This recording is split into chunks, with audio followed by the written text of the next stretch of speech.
80% of all human trafficking is gang related. So we're focused on that. We have Operation Hold the Line, which are the boots on the ground. As AG Bondi was asking for help, as the president were asking for help, we want to make sure that we've got the folks that are on the ground to do that as well. So there's a number of different things that we're doing, a number of different ways that we're trying to partner with, again, federal, state, local law enforcement, but also nonprofit and for-profit to make sure that we target human traffickers. And General Taylor, let's talk a little bit about human trafficking has no borders. You're a parent, wide range of ages. You know, human trafficking is no longer the van down by the river, the playground. It's online. Talk about prevention and your children a little bit. Yeah, I get to put on my favorite hat, which is the dad hat. In fact, one of my oldest daughters sitting out in the audience here, but I have 6 children, 5 of them girls, and it's been a challenge. They either have the best of the world or the worst of the world, because I am keenly aware of the dangers that exist in social media. And so we tend to take a pretty hardline approach in my family on that. Our children don't get phones until maybe the end of their sophomore year of high school, which is a constant begging through middle school. But all my friends, you know, but I understand the dangers. And one of the interesting experiences, I'll just relate one. My second daughter, London, really kind of an artsy, really liked to put together videos and reels. And then we had my youngest daughter, Callie, and so she's a baby, and my daughter's like, man, I should do a social media account about Callie, you know, getting older. And so she put together this cute little social media account, and we monitored that. But at one point, she came to us about 3 months into it, and she said, Dad, and this breaks my heart because she shouldn't have to experience those kind of things at that age, but she says, Dad, the kind of requests I'm getting and the kind of things that I'm seeing on social media with this account are really disgusting, and I think I should shut it down. And I was so proud to be her dad that day, but that's the kind of danger that our children are constantly exposed to online. And those are the kind of things that as parents we got to be ultra vigilant about, and things as attorneys general as we work together to help and to, well, and sometimes force social media companies to be more responsible in those duties.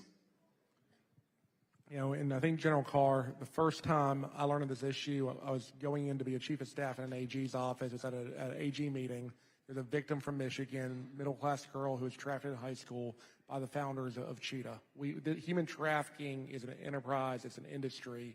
Talk about the linkage with the border, the cartels, what can be done nationally and internationally to combat it. Oh, absolutely. You know, it drove people on the left crazy when you say if the border's open, every state's a border state. But it's true. We see it with human trafficking. We see it with fentanyl. And we see it with cartels and gangs. We see it all the time. And again, you see the interplay between all 3 of those issues. So again, it's like I said at the beginning, the only way you're going to be able to address this issue, in my opinion, is to do what's happening here today. It's what the White House did yesterday. You have to collaborate because you have to have that federal and state and local buy-in, you know, as what it relates to. But a great example in the first Trump administration, Operation Not Forgotten. We were going after missing children. We found 40 in the state of Georgia, one of which was a 17-year-old girl that was being trafficked from out of state, as I recall. But our team went to work. We took that one victim, peeled back the onion, and we found 13 predators that had abused that based on that one federal operation in the first Trump administration. That's how you address it. But then you have to have people like Liz and Linda and others that are here, because think about what happens. You are breaking a human being when you're taking a 14 to 17-year-old girl or boy, 8th to the 11th grade. You need those wraparound services. You have to have those beds. You have to have the ability to put love back in their lives. And that's where it's so key. So you have to be able to come at this from all different angles. But again, what the administration has done to protect our border and to seal our border is nothing short of remarkable. And now we're having to deal with the issues of the last 4 years where the border was open. And General Sunday, prior to being AG, you were a local prosecutor. Talk about the challenges that local prosecutors and local law enforcement face and what we can all do to combat this problem together. Well, I think that to begin with, something that AG Carr said that's really important is how, I mean, this is not, we can't view this in a vacuum. And I don't mean to deviate slightly from the question, but I will say, and when I say that, what I mean by that is this. Human trafficking is not this thing that exists by itself. It is involved with so many different crimes. And so when you're talking about making crime illegal again, I mean, that is a very important part of this. We see people that are being trafficked that are also involved in organized retail theft. We see people that are trafficking that have severe addiction, severe mental health issues. We see people that from rural Pennsylvania who have been identified as targets when they were very, very young. They were groomed through the internet. They then ultimately met someone. They became addicted to drugs. And I can tell you right now that I have in my life rarely seen pain like when you talk to a parent who's watched their child like ebb away into the world of addiction. And it is brutal and it is horrific. And so, you know, as our time sort of winds down up here, I just want to make it very clear that, number one, that thank you everyone for being here and supporting all of these efforts. Number one. Number two, let's remember that we do have to make crime illegal again. We have to make sure we are investigating and prosecuting these cases, but we have to do it through the lens of the victim and understand what victims need to get them the services so that they can be healthy, thriving humans and just have wonderful lives. And I do believe it's possible. So. And I think General Sunday saw the time sign, said General Carr and General Taylor, 1 minute each, what you want everyone in this room to share going home and what that message you want echoed out. Yeah, awareness in elections. The only way we're going to be successful is have more eyeballs on this issue. So there's got to be that's that piece I said, restoration and have the right legal structure and prosecute, but awareness. It would be better for us to be wrong, to identify a situation, tell a law enforcement officer and be wrong than to let one more child be abused. That's number one. And number two, it's what Dave just talked about. Unfortunately, in this country right now, there is the new criminal justice reform, which is, I'm just not going to enforce laws I don't like. That's wrong. If you don't like the law in this country, run for Congress, run for your legislature. Don't be a DA, don't be an attorney general. Your job is to prosecute. And so having conservatives elected that truly believe in making crime illegal again will make a difference, both in the criminal's life and in the victim's life.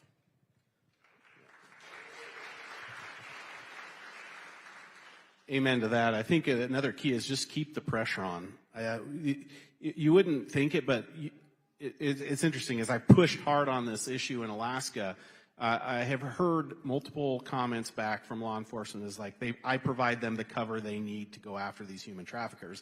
And at first that statement made like zero sense to me. I'm trying to figure out what they meant by that. And then I realized that it shouldn't be a controversial subject. It shouldn't be a bipartisan issue.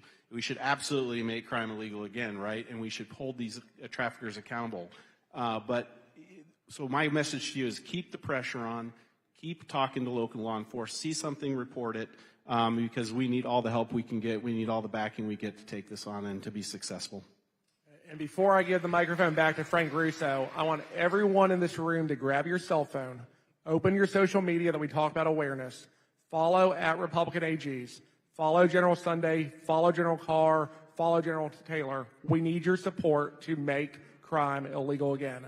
So take a picture, share it, and support at Republican AGs.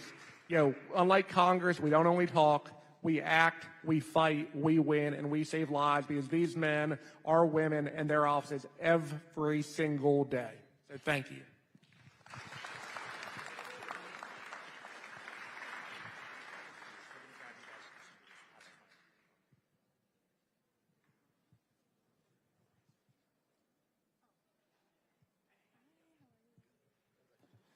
All right, I'm excited to introduce our next panel, even as some of you shuffle for food, which I do encourage. I've not eaten today. Again, I think my family's happy that I'm finally losing a little bit of weight. Really excited to introduce some of our international partners who have been working with us from the beginning. You heard about Rosie and her great team at Kaleido. You get to hear directly from one of their representatives, as well as some folks across the globe fighting human trafficking. So I want to introduce Samantha Sorelli, who is the incoming president of Kaleido, but is also Miss Globe USA 2025, which is maybe the coolest title we will have all day, and has also, in her brief career, done incredible work to prioritize anti-human trafficking. She has connected CPAC, our partners, Kaleido, and others with leaders across the globe, and you're going to hear from some of them. So Samantha, please come up. Thank you for joining us today. We're honored you're here.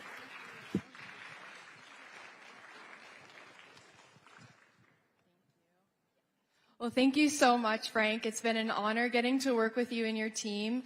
I'm so honored to be here today, and I'm extremely honored to welcome some of my guests. So, as Frank said, I am Miss Globe USA 2025, and I'm honored to represent the greatest country on earth at Miss Globe this fall and also fight against human trafficking. This issue isn't just a statistic, it's also a human rights crisis that's affecting millions of lives across borders, communities, and cultures. As someone who has worked with survivors, spoken at the Senate Hart Building, and created educational programs to protect our youth, I know firsthand that awareness, policy, and compassion have to work hand in hand. Today, I'm proud to moderate this international panel featuring 3 remarkable leaders who are each combating trafficking from a different vital angle. So let's welcome our panelists. The first panelist I'd like to welcome is Dr. Dritan Abazovic, who's the former Prime Minister of Montenegro and a champion of anti-corruption and human rights reform.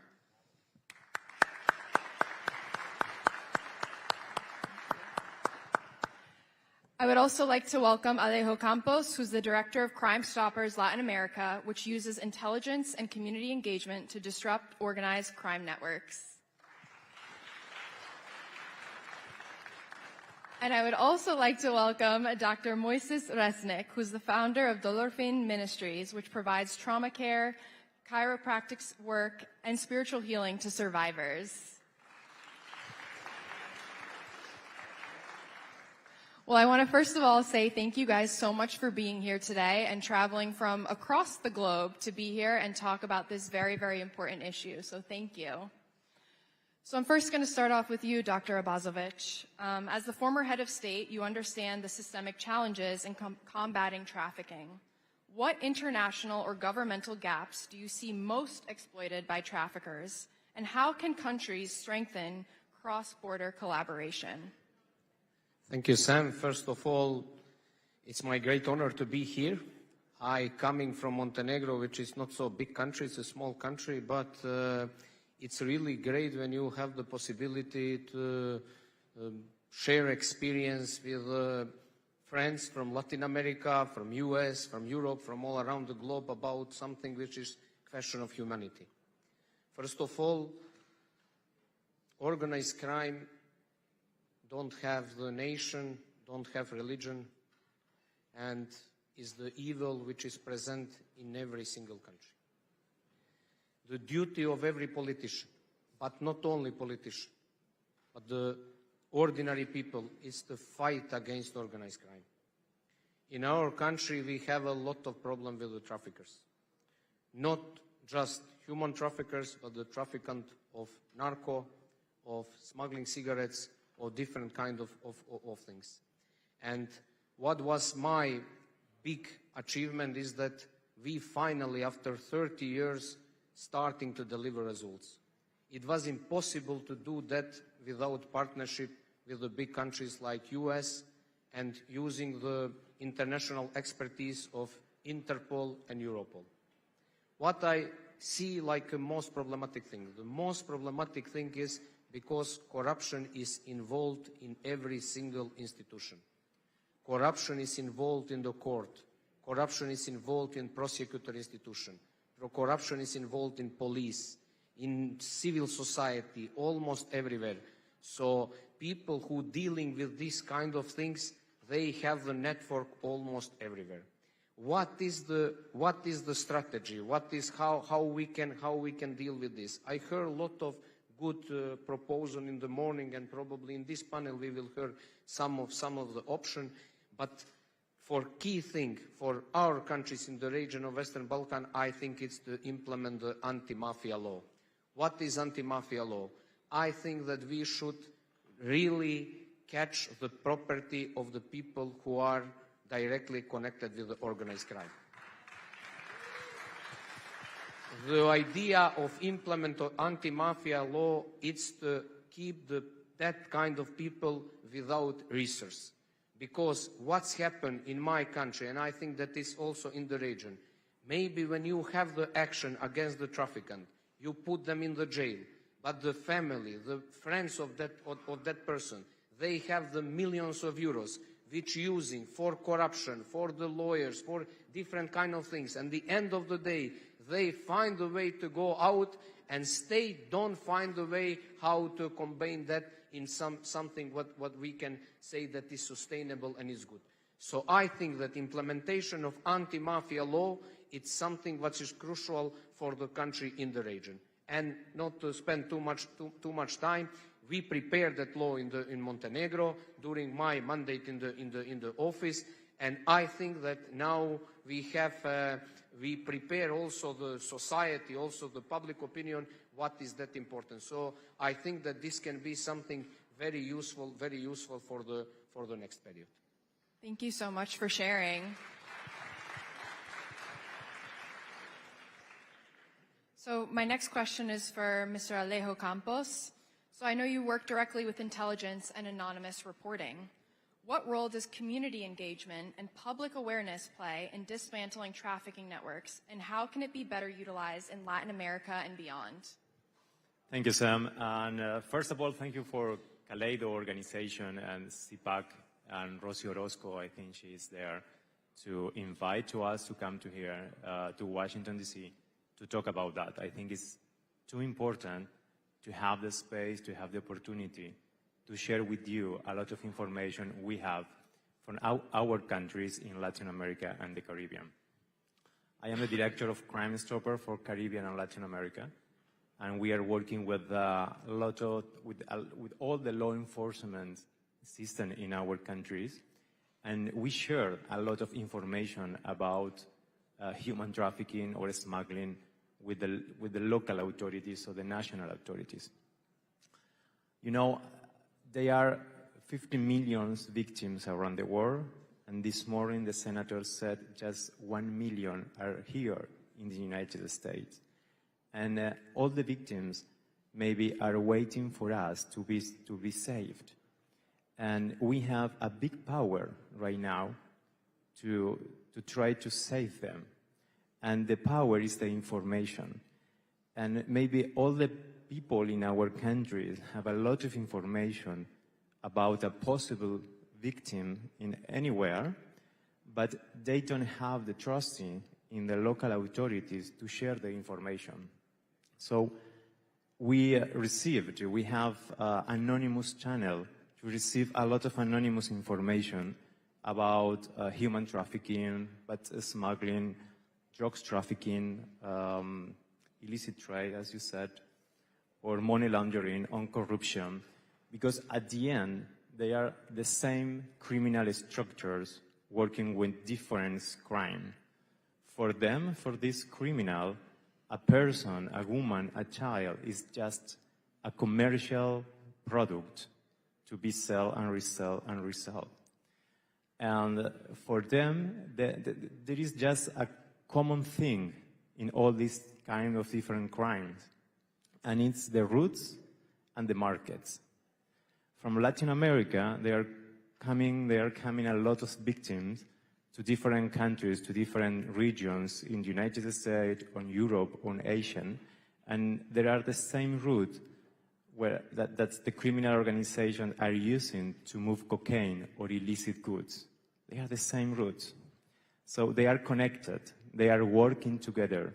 They have like a criminal portfolio with different products and services. And one of these products is a person, is a woman or is a child from our countries. So I think it's very important, Sam, if all the people have the opportunity to share information with the local authorities, because this information could save life. That's very important. And if you don't want to go to the police department because you're afraid or it's far away from home, okay, you can use different anonymous channel using by phone. Today is very easy. You need to use the technology to share information with authorities. In Guatemala, for example, we have a very big cases, and the local authorities save a lot of victims, child victims, with anonymous information, because people is sharing a lot of information with the police in Guatemala and other countries like Panama, and they have they are working in a very deep investigation to try to stop the human trafficking structures. because I know it's very important to save life, obviously, but at the same time, it's very important to do deep investigation, to try to really fight against those criminal structures. So at the end, the information from the citizen, the information from the people is very important. The information for you, from you is very important. I am sure in this room, a lot of people maybe have information about human trafficking or smuggling cases, and you can share the information. We did this QR code. We have the QR code, and I can share the code with you. It's a simple sticker, and you can share the code with your friends, family, neighborhood. It's very important because this code is to connect with the anonymous platform for reporting human trafficking. Thank you. Thank you so much for sharing that, and definitely we'll make sure that that QR code is shown to everyone towards the end of the panel. So thank you so much. So, Dr. Resnick, your ministry focuses on restoration and healing for survivors. In your work, what is typically the most overlooked needs of survivors once they're released? Thank you. Thank you for CPAC. Thank you for Kaleido, Rosy Orozco, Fundación Camino a Casa. The issue with human trafficking, it's a global issue. The church has to be involved, government has to be involved, business has to be involved, but also restoration needs to be involved. Because when a person is hurt, it's not only physically, it's hurt spiritually and emotionally. We at Dollar Film, we take the victims, we give them chiropractic care, spiritual healing, and also train them so they can get restored in the world, so they can be functional, because of course they're traumatized. But like FRC said yesterday, Family Research Council want to get the church into the politics and change the law. What we have done is sensitize the business people to change the way they see this, because business people say, it's not my problem, it's not my issue, but it's not like that. So what we do is through this training system, it's called Látigo and Zanahoria, it's based on Deuteronomy 28, that if you do good, you get a reward, a carrot, or but if you don't do good, you get a stick. So we train business people to say, let's see how can you get involved. If your people work right, they'll give you a carrot. But if they don't do right, they'll get a stick. And that stick is a financial stick. And that money goes to the Fundación Camino a Casa, or the human trade.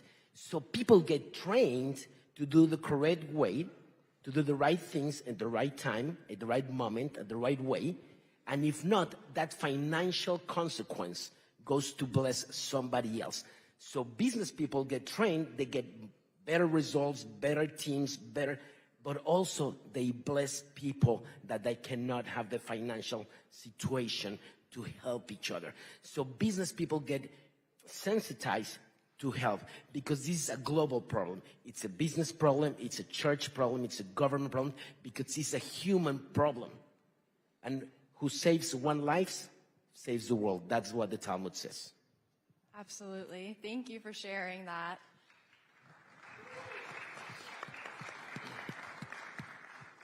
So typically with the panels I've moderated, they've typically been majority women.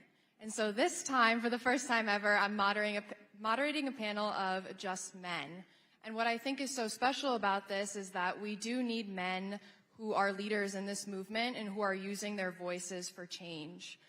So my question for all of you that I'd love each of you to answer is, what is the role of men and boys, both in prevention and in demand reduction in the global fight against human trafficking?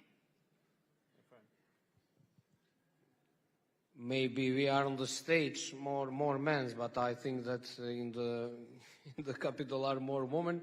And if I'm correct, CPAC organized this great event with a lot of women who was involved in this organization, and I want to congratulate. This is not a question for the men's or women's. This is a question for everybody. So question how we can find human trafficking is not a question only for politicians, but also for the teacher, for the student, for the taxi driver, for the business people, for everybody, because we think that this is how we trying to support universal values. And I'm inviting all of my colleagues, especially let's say men, to advocating for this thing, because it's extremely important to build a society which is functional, productive, and which can protect our families and make the better life for everybody. What is crucial from my point of view, the crucial thing is what colleagues from Panama mentioned, is that we should share the information. We still don't know each other. The world now in this technological area have a lot of possibility to finish with something what is misunderstanding, what is not so good information from some of the region, because this is the common thing. And I think that this kind of events like CPAC make today in Capitol Hill is the great thing, how we can bring people from different continents, from different countries, from different religions, from all different kind of identities, to talk about something what is important for every single person in the world. We should fight against human trafficking. We should stop that evil, and we should make possible that the institutions are functional to protect every single, let's say, man and woman, boy and girl, everywhere in the world. So I think there are two key words in this conversation, and it's education, and information. You know, we need to have a very good information about human trafficking to care yourself, but at the same time to care others. And this kind of conversation, this kind of panel where we can share information and we can hear the information from you is very important to keep learning about human trafficking. And especially today, we need information about the digital human trafficking, the cyber traffic, you know. In my conference in Spanish, I asked to the audience something like, in English could be, are you sure that your kids are safe at home right now?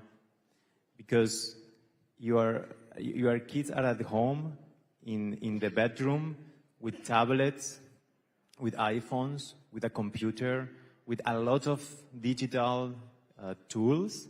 But remember, the criminals, the traffickers, are behind the technology, are inside of the technology. They are using the technologies.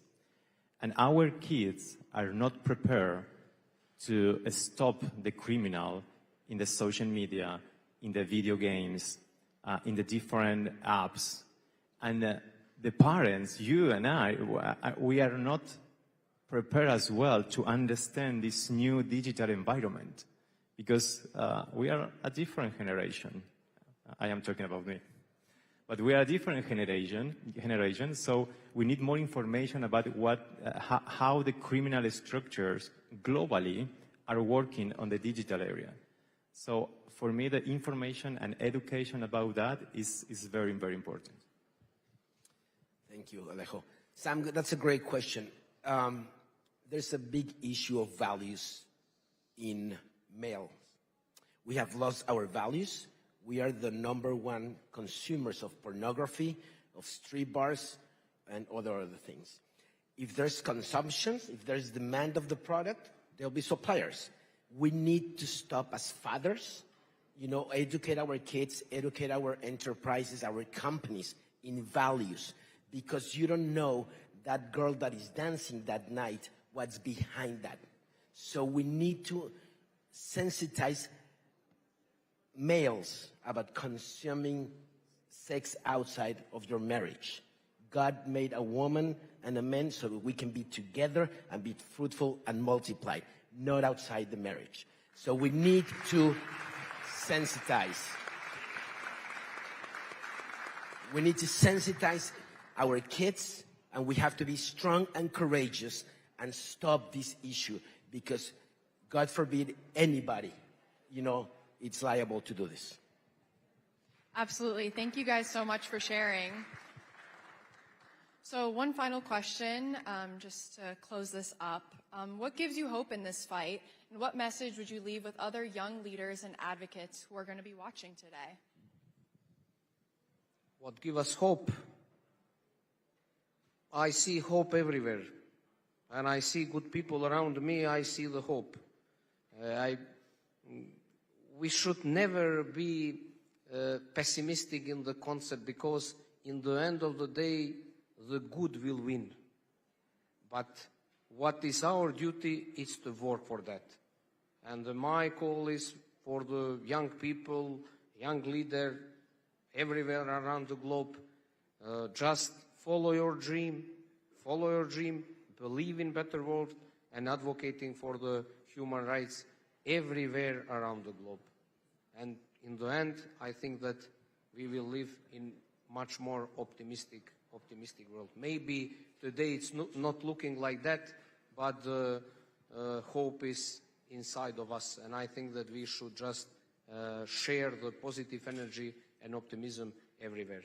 Nothing is impossible. Nothing is impossible, and in the end, good will win.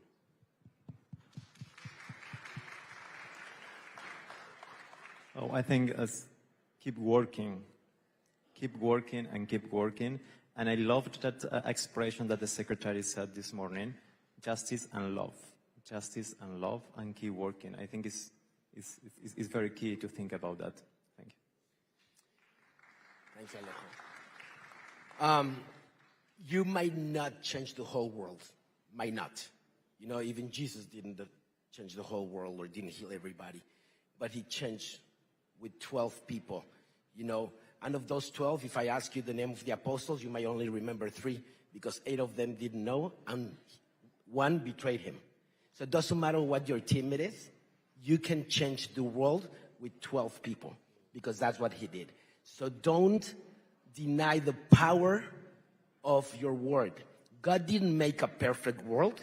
He made a free world. So you have the power to choose. Choose life. Choose freedom, because that's the highest value. I'm not a beauty queen. I'm not a former prime minister. I'm not a crime stopper. I'm just a human being. But if you raise your voice, you work hard, you create system, you can change the world, because as the history of the world has been like that. Couple of friends, couple of females, and they have changed the world. And we can do it. We need to stop this. Well, thank you so much to my panelists for being here today. It was an honor to have you all. Thank you again for flying from across the world to be here and for your fight against human trafficking. I'm really excited to see what else you guys accomplish in the future, and I hope that we were able to start a meaningful conversation on trafficking across the globe. So thank you.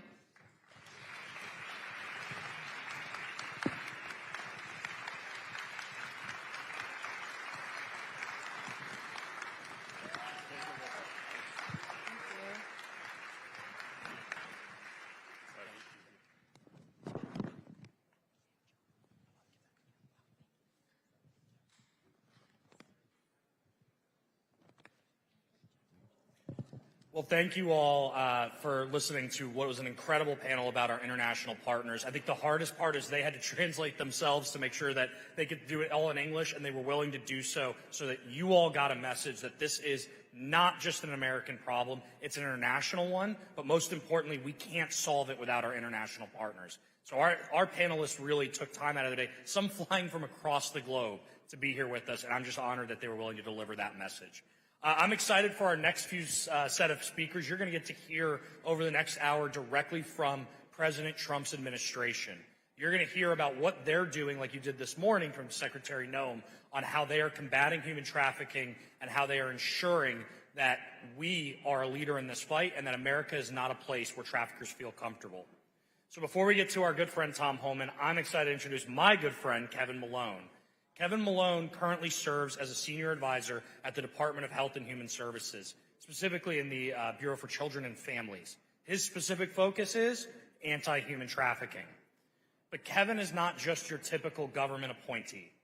He's done quite a few things in your career that would surprise many people. First of all, he's a former Major League Baseball executive, having run teams including the Los Angeles Dodgers, the Montreal Expos, and as the assistant GM to the Baltimore Orioles. He has put championship teams together.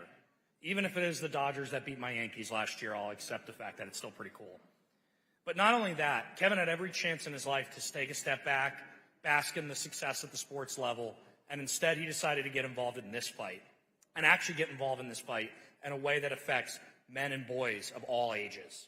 When we think human trafficking, we think first, obviously, victims, and many times we think only those victims are little women or little children, women, and not men. But unfortunately, this problem affects everyone. And Kevin has led the way. He's the founder and executive director of PATH, People Against Trafficking Humans, and the co-founder and CEO of the U.S. Institute Against Human Trafficking. He is founder of the KidsAreNotForSale.org, a tagline we're all familiar with from The Sound of Freedom. And most importantly, he has partnered with President Trump in his first administration and now works directly with the president to solve this problem. Again, Kevin Malone had every reason to step out of this fight, every reason to not be involved here today and spend time with us. But instead, he made sure that he used his resources, his knowledge, and his team building to combat human trafficking. So it is my honor to invite the Senior Advisor to the Department of Health and Human Services, Kevin Malone, to the stage.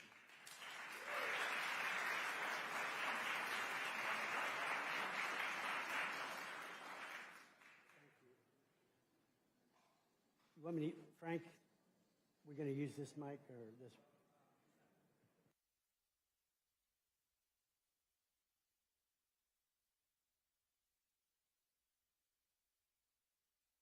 Yeah, I can run Major League Baseball teams, but I can't turn the mic on. So there you go. This is a real honor, to be honest with you guys. I take speaking very seriously because you're providing me with your time to listen and hopefully, Lord willing, to be encouraged, be challenged, and possibly even learn something. I'm going to speak today from 3 different hats that I wear. One is at the HHS Senior Advisor on Human Trafficking. 2, as a dad and a grandpa. And 3, as a lover and follower of Jesus Christ. I just want you to think for a few minutes the word outrage and what causes you to be outraged. Does the fact that children are being sold for sex, or in other words, that men are paying to rape our kids, does that outrage you? Seriously, I think a lot of times we just, like a deer in the headlights, our kids are being raped for money all across this country. Do you know that infants and toddlers are being sex trafficked and raped these days? Through this, and guess what? Not only are they being raped, but it's being filmed. And it's being sold online. Now, what kind of sick pervert wants to watch a toddler or an infant be raped or sexually abused? I've been known in my background that I like to fight. You saw Boz up here. He might be the only guy in here today that I wouldn't fight. Special op, CIA, but a lot of respect for Boz and what he does and his wife, Tina. The other thing I wanted to mention, I got to pull my glasses out to mention this, and I don't know if you guys are familiar with 764. You guys heard about 764? Here's what it is. It's a global network of online groups that manipulate victims, basically young people, to produce sexually explicit materials, performing acts of harm and engaging in animal cruelty. They ask their victims to online cut themselves, carve names on their skin called cut skins, and then to commit suicide on live stream. What kind of sick people want to watch that? Are you outraged? I'm outraged. Every day I wake up, I try to figure out what more can I do. I'm passionate about this because God called me into this fight. I was blessed to be part of a anti-human trafficking organization that Frank mentioned. Once I took this job at HHS, I had to to put all the nonprofits behind me. And I want to let you know that the one Frank mentioned, the United States Institute Against Human Trafficking, is now being run by a survivor, Ori Freeman. I've handed the reins over to her, and she's running all the nonprofits, all the ministries that I had started to fight human trafficking. We opened in 2018 what I heard at the time was the first and only boys' home for trafficked boys, minor boys. It was in Florida. It was the only known one, as I mentioned at the time. And we were open for 4 years, and we were providing wraparound services for boys. We helped 33 boys in 4 years. We were basically shut down by the Biden DOJ, which I have yet to deal with, and also by the Florida Department of Child and Families. Let me tell you an interesting story. So the Department of Child and Families in Florida said, we're not going to recommend kids anymore to your safe home. I said, why? Because I just used their research to prove that boys were being trafficked in Florida. Hundreds of boys. So I said, we're not going to send you boys anymore. I said, why? Boys aren't being trafficked in Florida anymore. Oh, really? So we shut the boys' home down. Now, guess what? 2 weeks ago, I read a report University of South Florida put out that boys in Florida, of all the children being trafficked, 15% are boys, so hundreds of boys. So I don't know what happened between the time I closed the boys' home down and to today. Florida all of a sudden found boys being trafficked. There's a problem. We got a lot of problems in government. But I also have to say Florida does a really good job. They're pioneers in many ways in this fight. They weren't a few years ago. Okay, so our boys' safe home was 45 minutes north of Tampa. The guy that was running the home was named Jonathan. We got a call that there was a boy being trafficked and he was in custody in Jacksonville.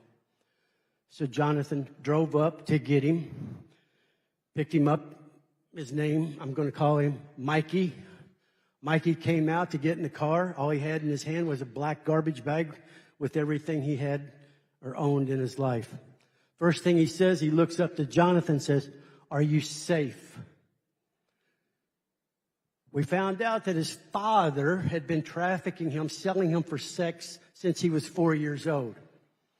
We took him down to Florida, down to our safe home, and we started to figure out what this young boy needed. He didn't know his birthday, didn't know how old he was, never been to school. So what we did was we found out what his birthday was. We threw him a party. We gave him a bedroom and its own bathroom, and we started teaching him how to read and write because he didn't know how to read and write. That's just one example in the 4 years that we had a boys' home that we were dealing with trafficked boys. Mikey was sold again for sex for 6 years by his perverted, evil father. I can't imagine that. I can't imagine that a father would do that to their little boy, their son. So I've got some stats, and I'm going to go through them quickly. But as I mentioned, I think the DOJ reported that up to 36% of all trafficked American children are boys. Never hear anybody talking about boys. And I found out, done some research, spent a lot of time fighting for little boys. And the population of trafficked boys has significantly increased over the last 10 years. Here's 10 bullet points that everyone should know about trafficked boys. Society has trouble seeing boys as victims. They believe males are more responsible for their actions. I'm talking about boys now, 17 and under. Boys are rarely screened for being commercially sexually exploited, and the child welfare system throughout America is failing to properly screen boys when assessing them at intake. You got to start doing a better job of identifying folks. Boys are not identified. They're not recognized as trafficking victims. Besides not being identified, boys don't disclose they've been trafficked due to fear, shame, and the negative stigma. Boys rarely view themselves as victims, but they look at themselves as entrepreneurs, young businessmen making money from sex. Boys see themselves as hustlers to get their needs met. Boys are unrecognized by law enforcement. They're viewed as criminals. Boys are framed as deviants, desiring quick sex and money. But thank God, law enforcement is now starting to recognize that these boys are victims. Boys are unlikely to have a traditional pimp. What we learned in dealing with boys is that they might have had a pimp, a family member, an uncle, someone that was selling them when they first started. Boys are pretty smart. They realize, what do I need this jackweed for? I'm just taking the money. I can do it myself. Boys will sell themselves, and they become very industrious and very business savvy. So boys don't have traditional pimps in the ones we dealt with. When boys are in a relationship with an older man, providers assume that the boy is gay, that he desires sex and is a willing participant, and that he could leave if he wanted. See, boys are looked at differently than girls. And guess what? Boys and girls are different. Last 4 years, I didn't hear much of that. They're all, be whatever you want to be. Boys can be girls, girls can be boys. That's not the case. Boys and girls are different. Research and statistics show that boys are treated more violently on a whole compared to girls that are being trafficked. Boys have higher level of injuries related to this violence, which is connected to their trafficking experiences. Boys are overlooked and underreported. The saying goes, if no one is looking, boys aren't found. Everyone in America needs to fight in every way against the sex trafficking of our children. George S. Patton said, it's better to fight for something than to live for nothing. I think a lot of people are living for nothing right now, all throughout this country and all throughout the world. Isn't fighting this injustice, this evil, worth the effort? We read in the Old Testament, the book of Isaiah, chapter 1, verse 17, that God calls us to seek justice, to rescue the oppressed, and to defend the orphan. In my opinion, modern-day orphans are our trafficked kids. God didn't say, if you want to, if you're not busy, if you can find the time. He calls us, which means to actively pursue, to take active steps to help kids, protect kids. I mean, I feel like sometimes who am I talking to, or who's listening? That we have to have these kind of conferences and these kind of summits to encourage people to fight for kids. And I know this crowd is different because there's a lot of people in here I've worked with, and I know you care. I'm primarily speaking to the media today. You've always been so good to me, especially when I was in baseball. Thank you for getting me fired from the Dodgers in 2001 so I could do something worthwhile. Amen. I think that preaches right there. It's a simple truth. Every child deserves to be safe. Every family should have the chance to build a better life. And every person deserves to live free from fear, coercion, or exploitation. Yet across our country, as we heard Tanya talk about earlier, our freedoms, people's freedoms, kids' freedoms are being stolen. And oftentimes that freedom is being sold. We Americans need to fight demand. We've heard about demand. We're always talking about the traffickers and the pimps. And what about men that are buying sex from our kids, that are paying to rape our kids? When are we going to go after demand? When are we going to do something about all these predators and pedophiles? I can get Boz in here, and I can see a couple other guys here look like you can handle yourselves. We can take care of a bunch of this in a heartbeat. And I think we might need to at one point if we can't get it done the right way. There's different right ways. Let me just say that. Human trafficking isn't just a crime. Human trafficking is a public health issue with lasting impacts on individuals, families, and communities. I'm blessed and very honored to work at the HHS, Department of, as I said, Health and Human Services under Secretary Kennedy, under his leadership. And we're working to make America healthy again. And that covers a lot of different areas. The goal is clear: to identify the root causes of our nation's toughest challenges and to bring bold solutions that make a lasting difference. That's the challenge from President Trump. Be creative. Get it done. Figure it out. I mean, he keeps winning multiple times every week. I like to win too. I think we all in here like to win. Let's win for our kids. Let's figure out ways to protect our kids. Let's do what we need to do. And as I've heard, we can't totally depend on the government. I'm part of the government now, and I'm going to try to help and do what I can do and build collaboratives and build teams of people that really want to get this done and not just talk about it. We got a lot of talkers in D.C. Talk is cheap. When are we going to really do what we need to do? The problem is getting worse. If we're doing such a great job, then why are more and more kids being sold? I don't understand. I'm not that smart, but it's pretty clear to me. And yes, definitely what Secretary Kennedy's trying to do, it definitely involves human trafficking. But we cannot solve the human trafficking issue without going upstream, meaning without asking the hard questions about how and why trafficking starts in the first place. And once we figure out how to stop it before it starts or happens, what are we going to do about it? Let's take action. Again, a lot of people talk, but they don't take action. That's why I'm here. I'm either going to get stuff done or I'm going home.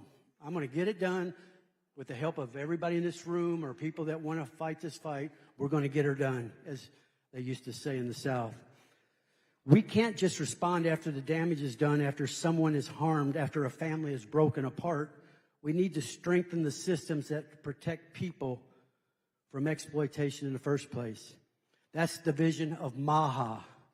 Now hear me loud and clear. It's the vision of MAHA, a healthier, safer America where children are safe, families are strong, communities are resilient, and freedom is protected. That's MAHA.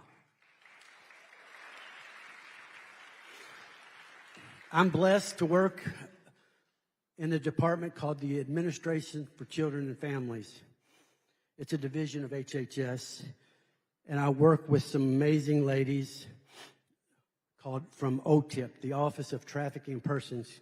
Catherine Chan is the director. She's got an amazing staff. Small staff, $30 million. Now listen to this. $30 million budget for OTIP to fight human trafficking. $30 million. The last administration spent that on a weekend in Vegas. Seriously. We need to figure out how to get money where it needs to go to do the things we need to do to protect kids. $30 million for OTIP. We need to look at that. I just got here and the budgets are set, so I don't have much say on budgets. But you can tell that I'm pretty good at rattling cages. So if you read I've been fired tomorrow or the next day, I'm not here for a job. I'm not here to make friends. I'm not here to make a name for myself. I'm here to protect kids.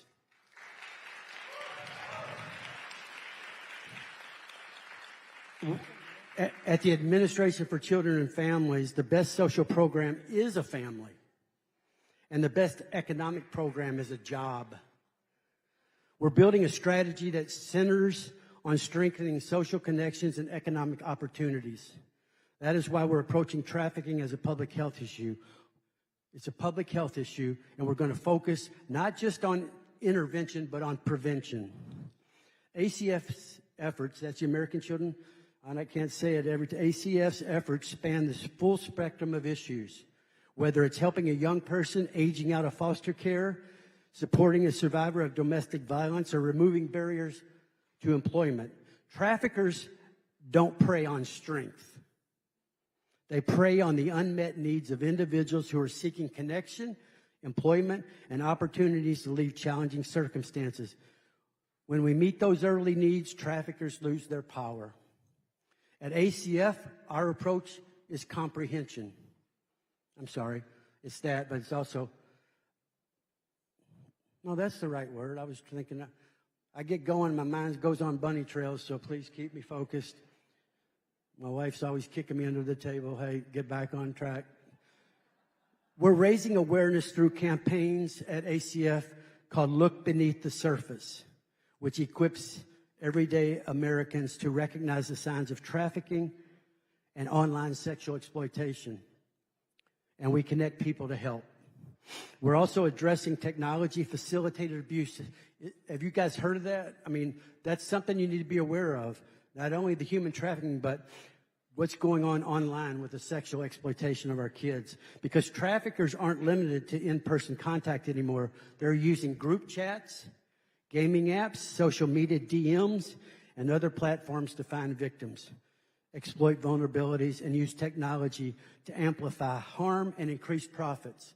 And I thank our partners at DHS. They have the No 2 project, which is a very good project.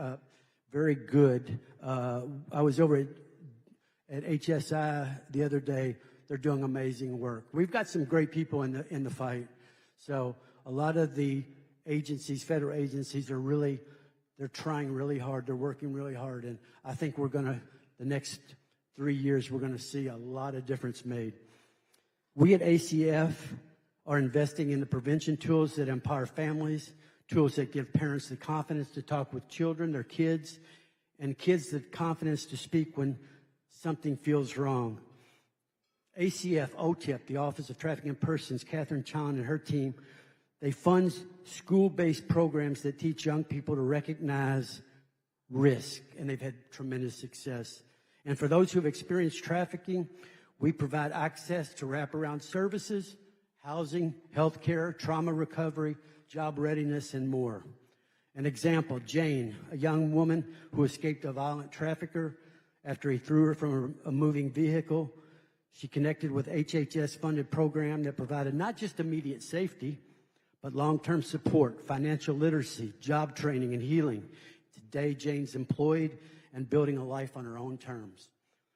We got to tell people about the success stories. There's a lot of success stories in here. I know a lot of you folks, and you're doing great work.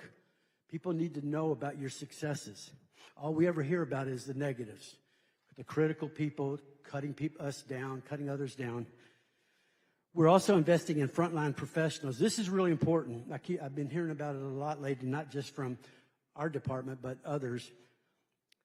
Teachers, social workers, child welfare, and healthcare workers in particular, we at ACF are giving them the tools to recognize trafficking and respond quickly. Do you know that most survivors, 50 to 85% of trafficking, when they were being trafficked, have seen one or more healthcare providers while they were still in the trafficking situation? They're not being identified. The medical profession, doctors, nurses, they're not identifying these victims.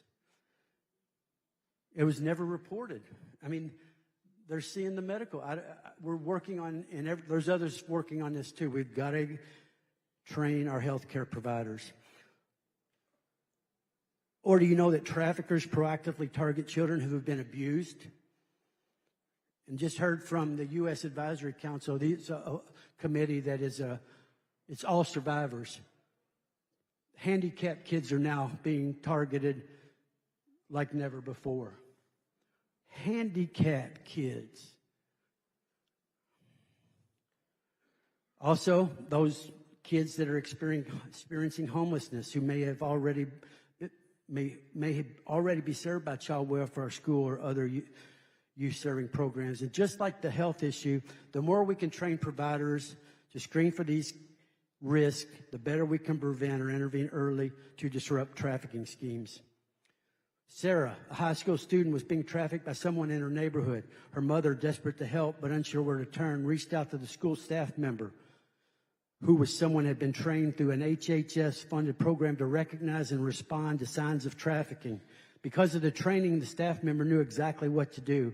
They acted quickly, connecting with law enforcement and support services. That intervention led to Sarah's safe recovery, the arrest of her trafficker, and the support she needed to begin healing. This is what prevention looks like. It's not just about stopping something bad. It's about ensuring there's someone ready to step in when it matters most. I had the privilege of serving on the Public-Private Partnership Advisory Council to End Human Trafficking for President Trump during his first term. That experience confirmed one truth for me: we cannot do this alone. Collaboration is essential. We need all of us. Tommy Lasorda, when I was with the Dodgers, used to say, Kevin, we got to get everybody pulling on the same end of the rope if we're going to get to where we want to get to, if we want to win, if we want to be successful. We all got to get on the same end of the rope. There's a lot of folks with selfish agendas that have different things they're trying to do for the wrong reasons. But if we're all doing this for the right reasons, which is basically for the kids, we can make a difference.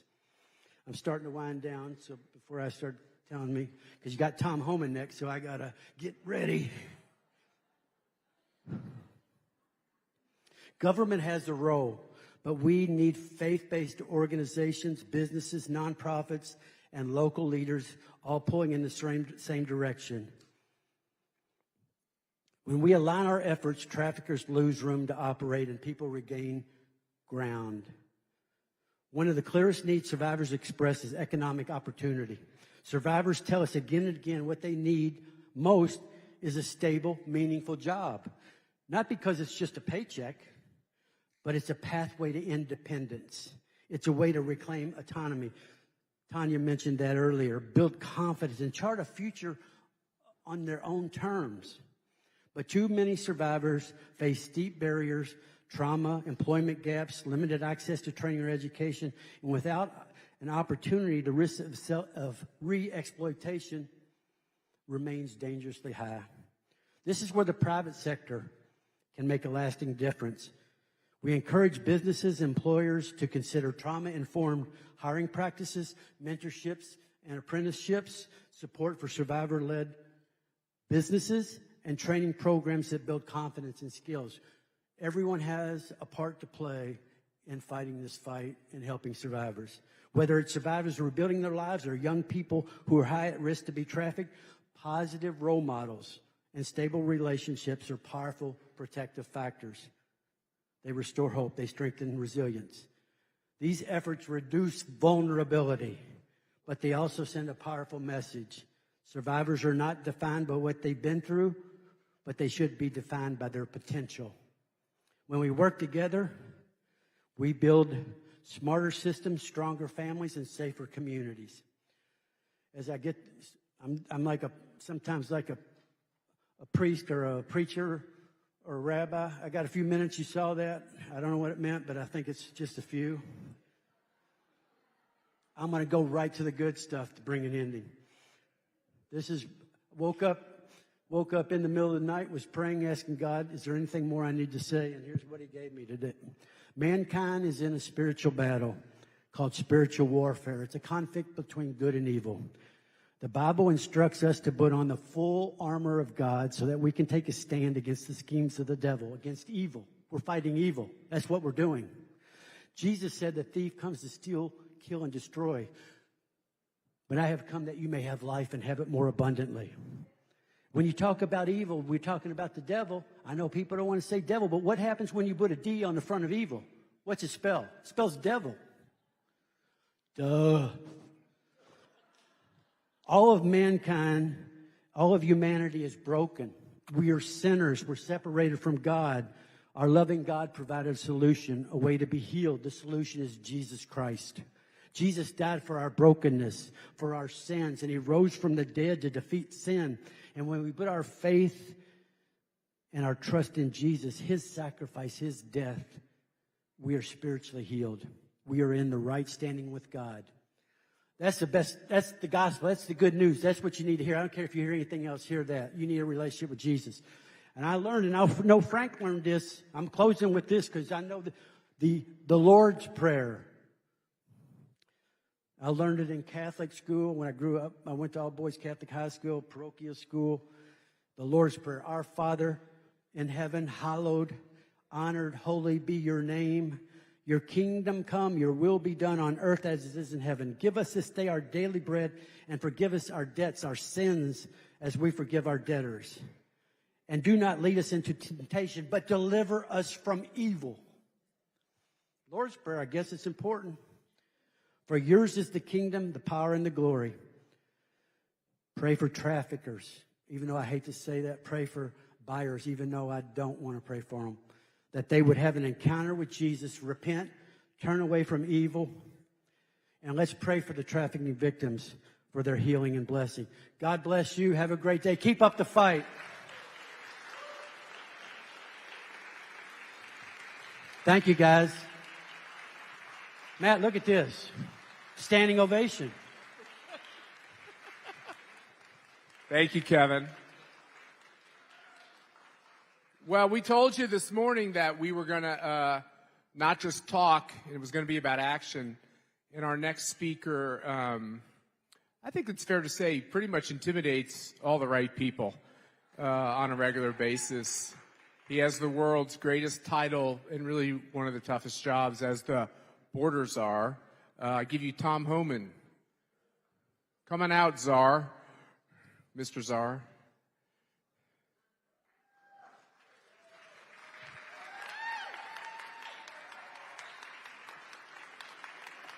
You know, I do want to say, Tom loved CPAC before he was an official czar. You know, you're a long time coming to our events, and we appreciate it.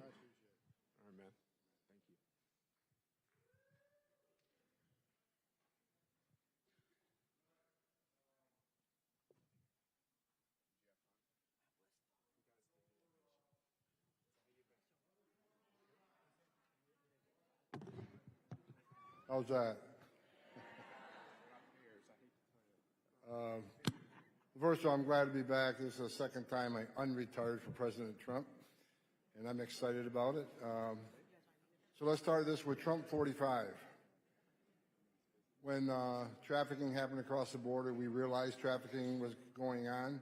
What did we do about it? We established DNA testing. We made sure families were families. We did a pilot program. Some of the pilot programs show as high as 30% of families claiming their families weren't families at all. Fast forward to the Biden administration. They stopped DNA testing. They stopped a majority of the trafficking investigations. For 4 years, I woke up every day pissed off because I knew children were being trafficked. I knew women and children being sex trafficked.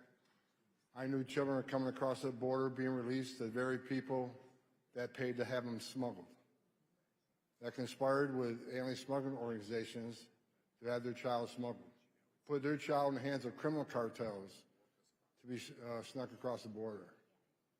And I knew, based on my 4 years' experience, what some of these children most likely went through. So every day I woke up pissed off. Because when you open the border up, people are going to come. When you make a promise to the whole world, you can cross the border legally. It's a crime, but don't worry about it.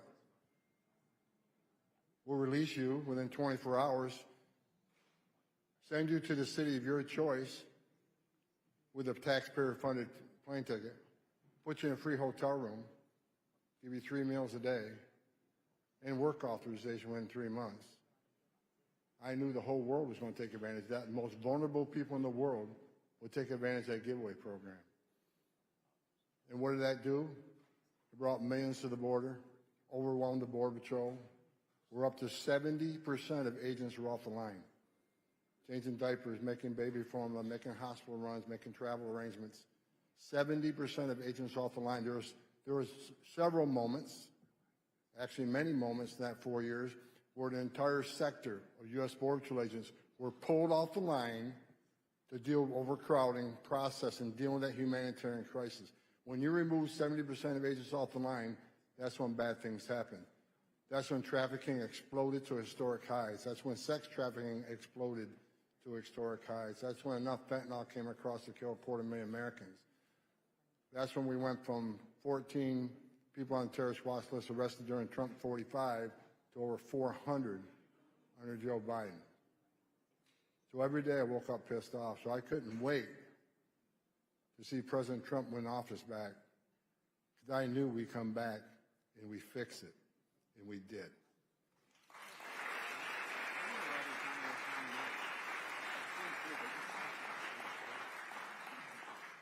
As of today, we got the most secure border in my lifetime, the most secure border in the history of this nation. And what does that mean? That means less trafficking. That means less, go ahead, that's great. Less no-inspected terrorists crossing the border, less trafficking of children, less sex trafficking, less drugs, less fentanyl, and we're bankrupting the criminal cartels of Mexico with President Trump.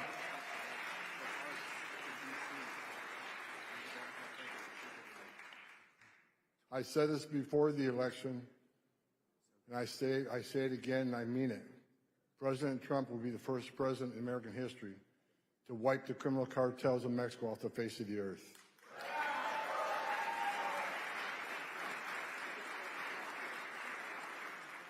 So what are we doing? I can tell you we're all over the trafficking issue. Again, because the border's secure, we have less of it happening. Gotaways under Joe, and let me just mention, because these data points mean something.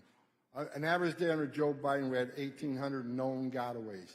People who crossed the border, weren't apprehended, weren't fingerprinted, weren't vetted. An average of 1,800. Last 24 hours, that number was 21.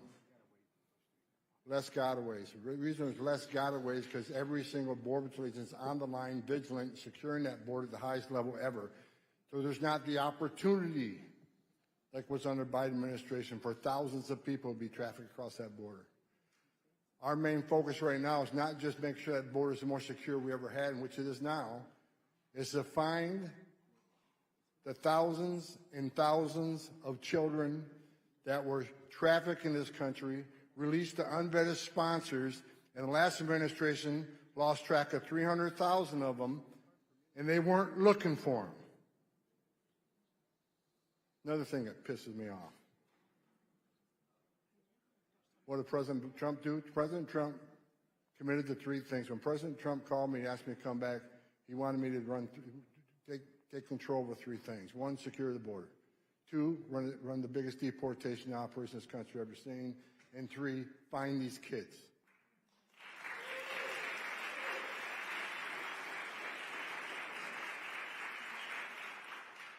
So we've already located right around 10,000.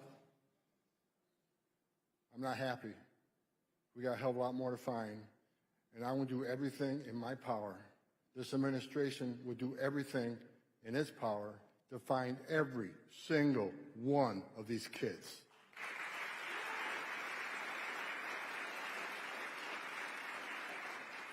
Here's the problem. I'll just be frank with you. Because the last administration didn't do things right, because they didn't really care, these sponsors weren't properly vetted.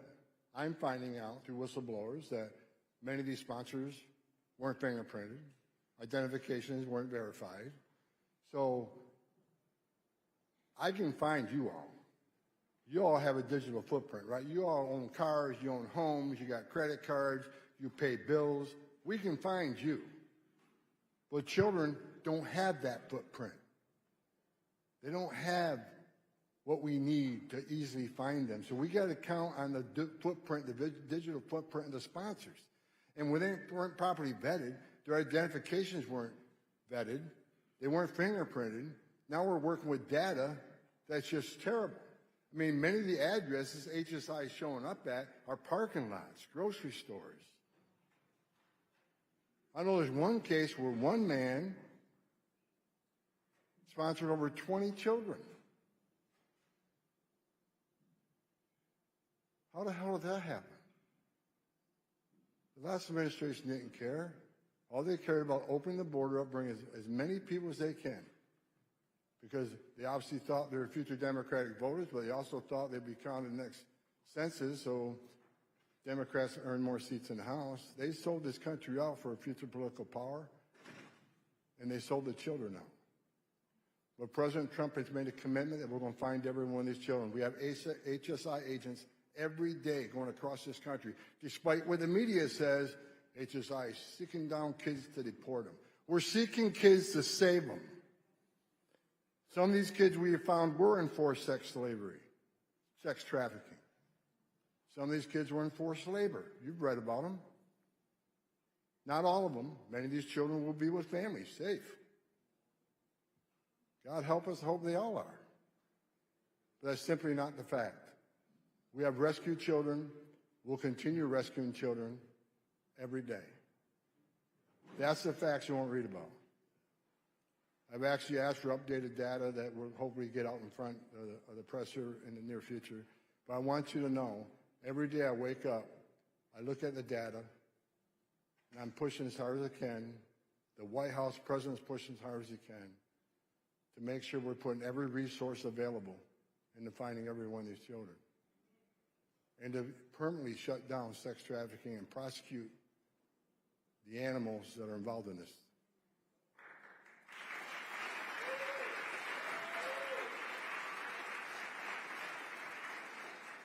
And for those that you're here amongst some of the best congressmen and senators in this nation, if you see them, shake their hand and thank them for the big, beautiful bill, because now we have a whole bunch of money that we're going to get more resources, more boots on the ground, more agents to knock on those doors, more technology to help us find these kids, more attorneys to prosecute the animals that are involved with trafficking.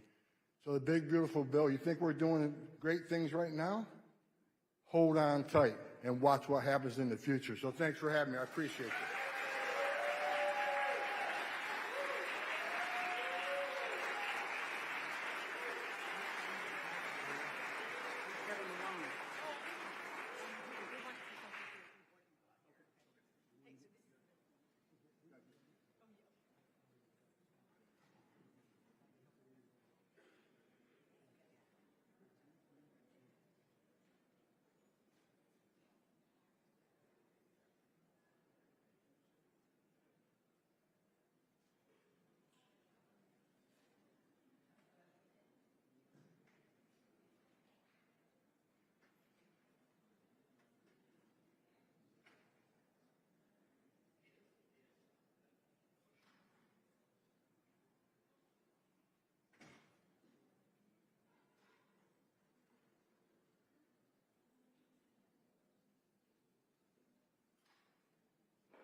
Wonderful. I was able to check the microphone, not make a mistake. Thank you all, and apologies for the slight delay there.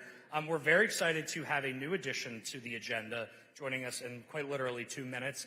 Speaker Mike Johnson is going to come speak with us after hearing about how many of you were here and how many of our partners in the media were picking this up. So if you were wondering whether anti-human trafficking is a priority in Congress, now you know. The speaker moved off the floor to be here with us. So I'm very excited. I apologize for the slight delay, but we're very excited to introduce Speaker Johnson here in just a minute. So I will fill a touch of time, and then you will get to hear from Speaker Johnson and then the rest of our great panels. So one thing I want to ask each of you to do that you heard Adam from Braga mention earlier is please, please, please share the messages from today on social media. If you look in the back of the room, you're going to see all of the CPAC team that have been filming content. You see a lot of the media teams that are here making sure that this is both live streamed and on local and national news. It is important that this issue gets the light of day. The challenge we have had is that human trafficking, if you are an expert and you've worked in this space, you know that it's a difficult topic to address with your communities and with your neighbors.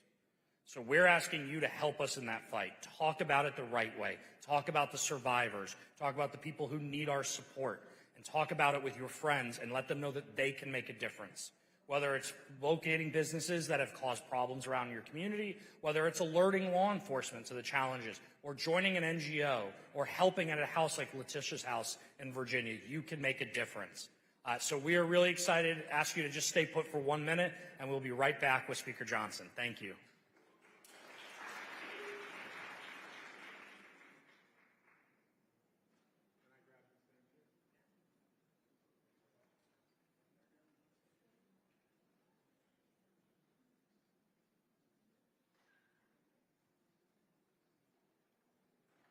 Who here is glad their taxes just got cut? Who here thinks that the Speaker of the House might be the toughest job, maybe in the world, but we so appreciate having a person in the job that has such grace and patience and the ability to get it done. So without further ado, someone who's a great friend of the conservative movement, Speaker Mike Johnson.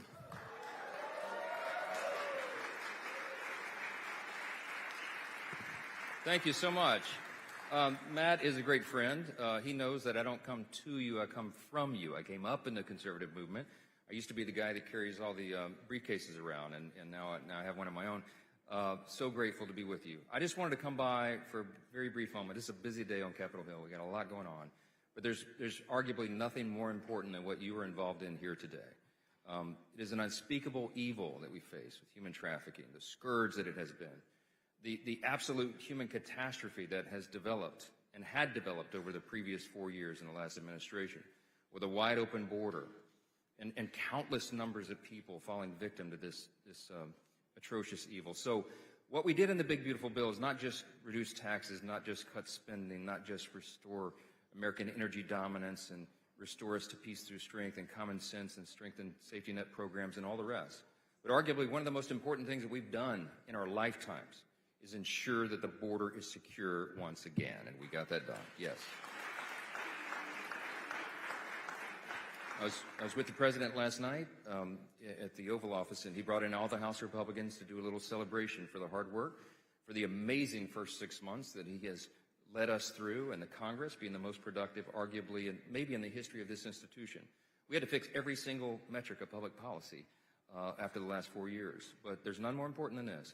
And by that historic investment in border security, historic investment in our domestic security, we can do right by victims. And now there's a lot of work to do because we have to stop the scourge and then we have to serve those who have been victims of it.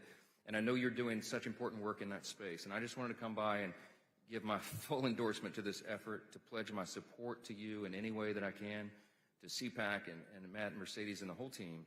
We're doing extraordinary work. Thanks for leading on this in a historic moment. Thank you for the time that you're investing. It's an important principle of Scripture that we defend the defenseless. And you're doing that. God knows it, I know it, the House Republicans know it, and we thank you for it. Thanks so much.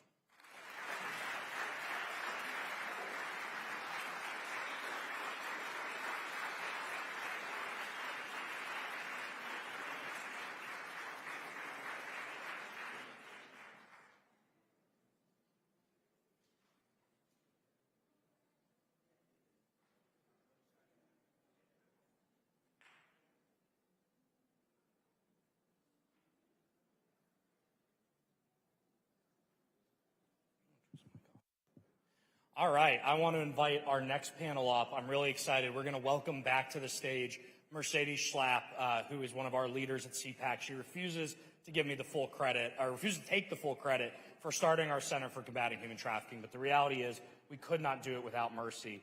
And she is going to be joined by two of our very, very important partners you'll recognize. First is Eduardo Verostegui from the Sound of Freedom, and Kevin Wells, who works with the Sisters of Mary across international borders to help survivors. Mercy, please come up. We're excited to hear from you.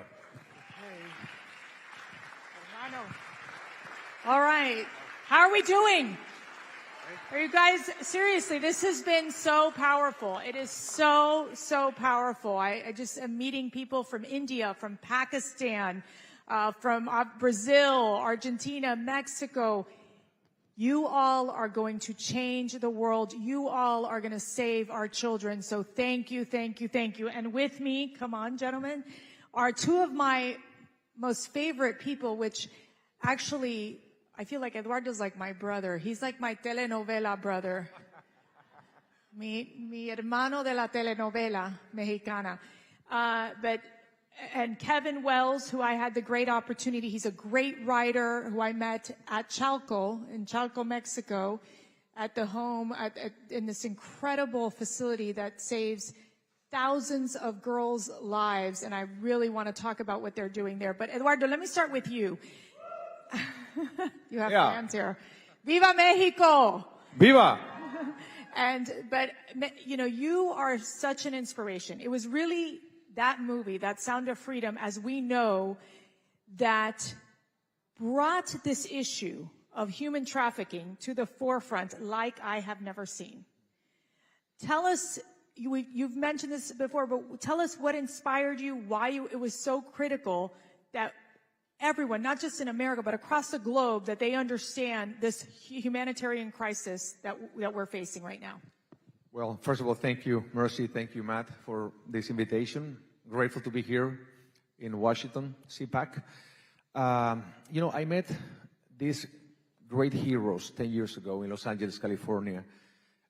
These guys were, U.S. agents, CIA, FBI agents, and when they shared with me what they were doing around the world, rescuing children who were kidnapped for sexual exploitation, children from like 2 to 9 years old who were raped 10 to 15 times a day, every day for many years until they don't use them anymore because they're not fresh meat. That's what they say. That's what these perverts are saying. What do they do with these children? They go to the second market, the black market, organs traffic. They open them and they sell their organs.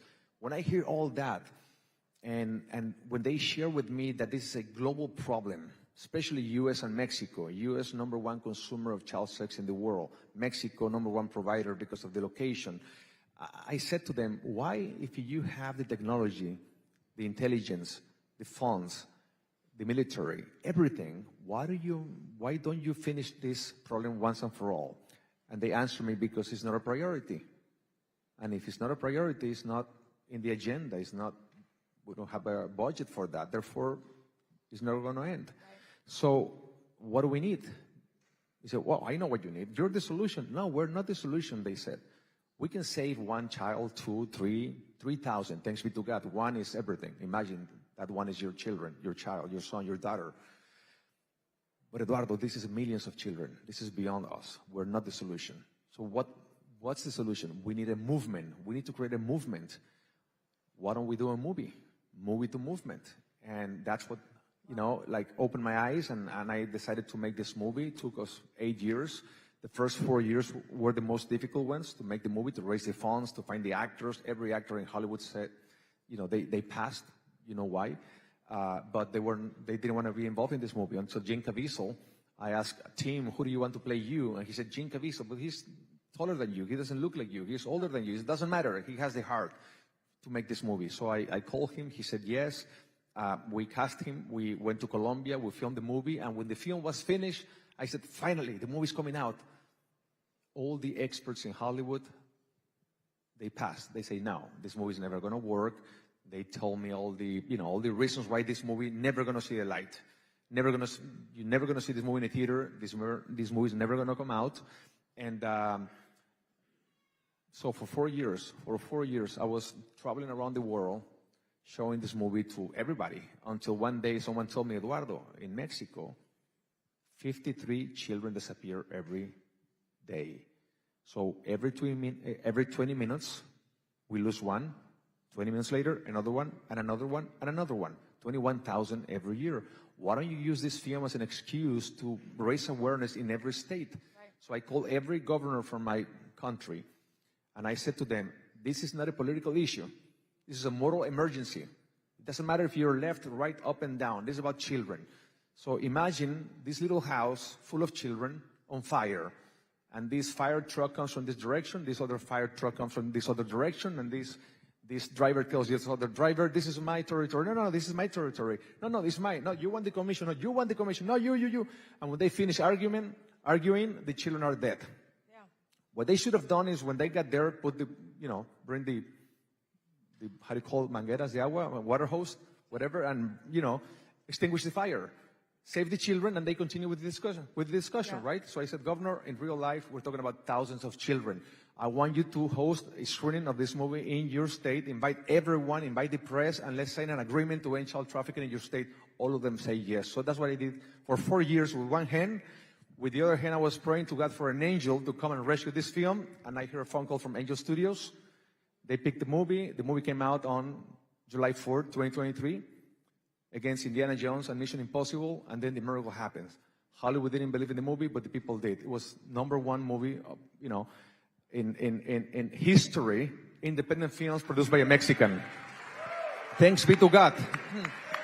I do want to say it was after watching that movie that and after our visit to CPAC Mexico and to Chalco, which Kevin's going to talk about, that it really, Matt and I prayed so much, and it put in our heart to start the CPAC Center for Combating Human Trafficking, which has grown into you all being part of this incredible family that we continue to expand globally. And Kevin, Matt and I met you. It was one of those moments of divine providence at Chalco. Here I see this gringo in the middle of Mexico, and then we start having this incredible conversation, and he is a prolific writer and is helping in all sense for the World Villages with the Sisters of Mary. You understand the solutions. Tell us about what the sisters are dedicated to, how they are involved in this prevention and healing process for the girls and the boys.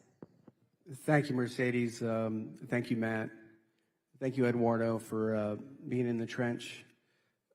Before I propose a solution, because it will come at you, and I'll very arrogantly say, as a writer, I've climbed mountains in Africa. I've been to Central America. I've been to Mexico. I've seen the face of the diabolical. And by the way, I want to say something. I'm an old Catholic, raised in a big Catholic family. I'm Irish, so I have this Irish imagination. I've always seen human trafficking. There's an expression in Catholicism, it's diabolical disorientation. Why do I say that? Diabolical. Because it is so evil.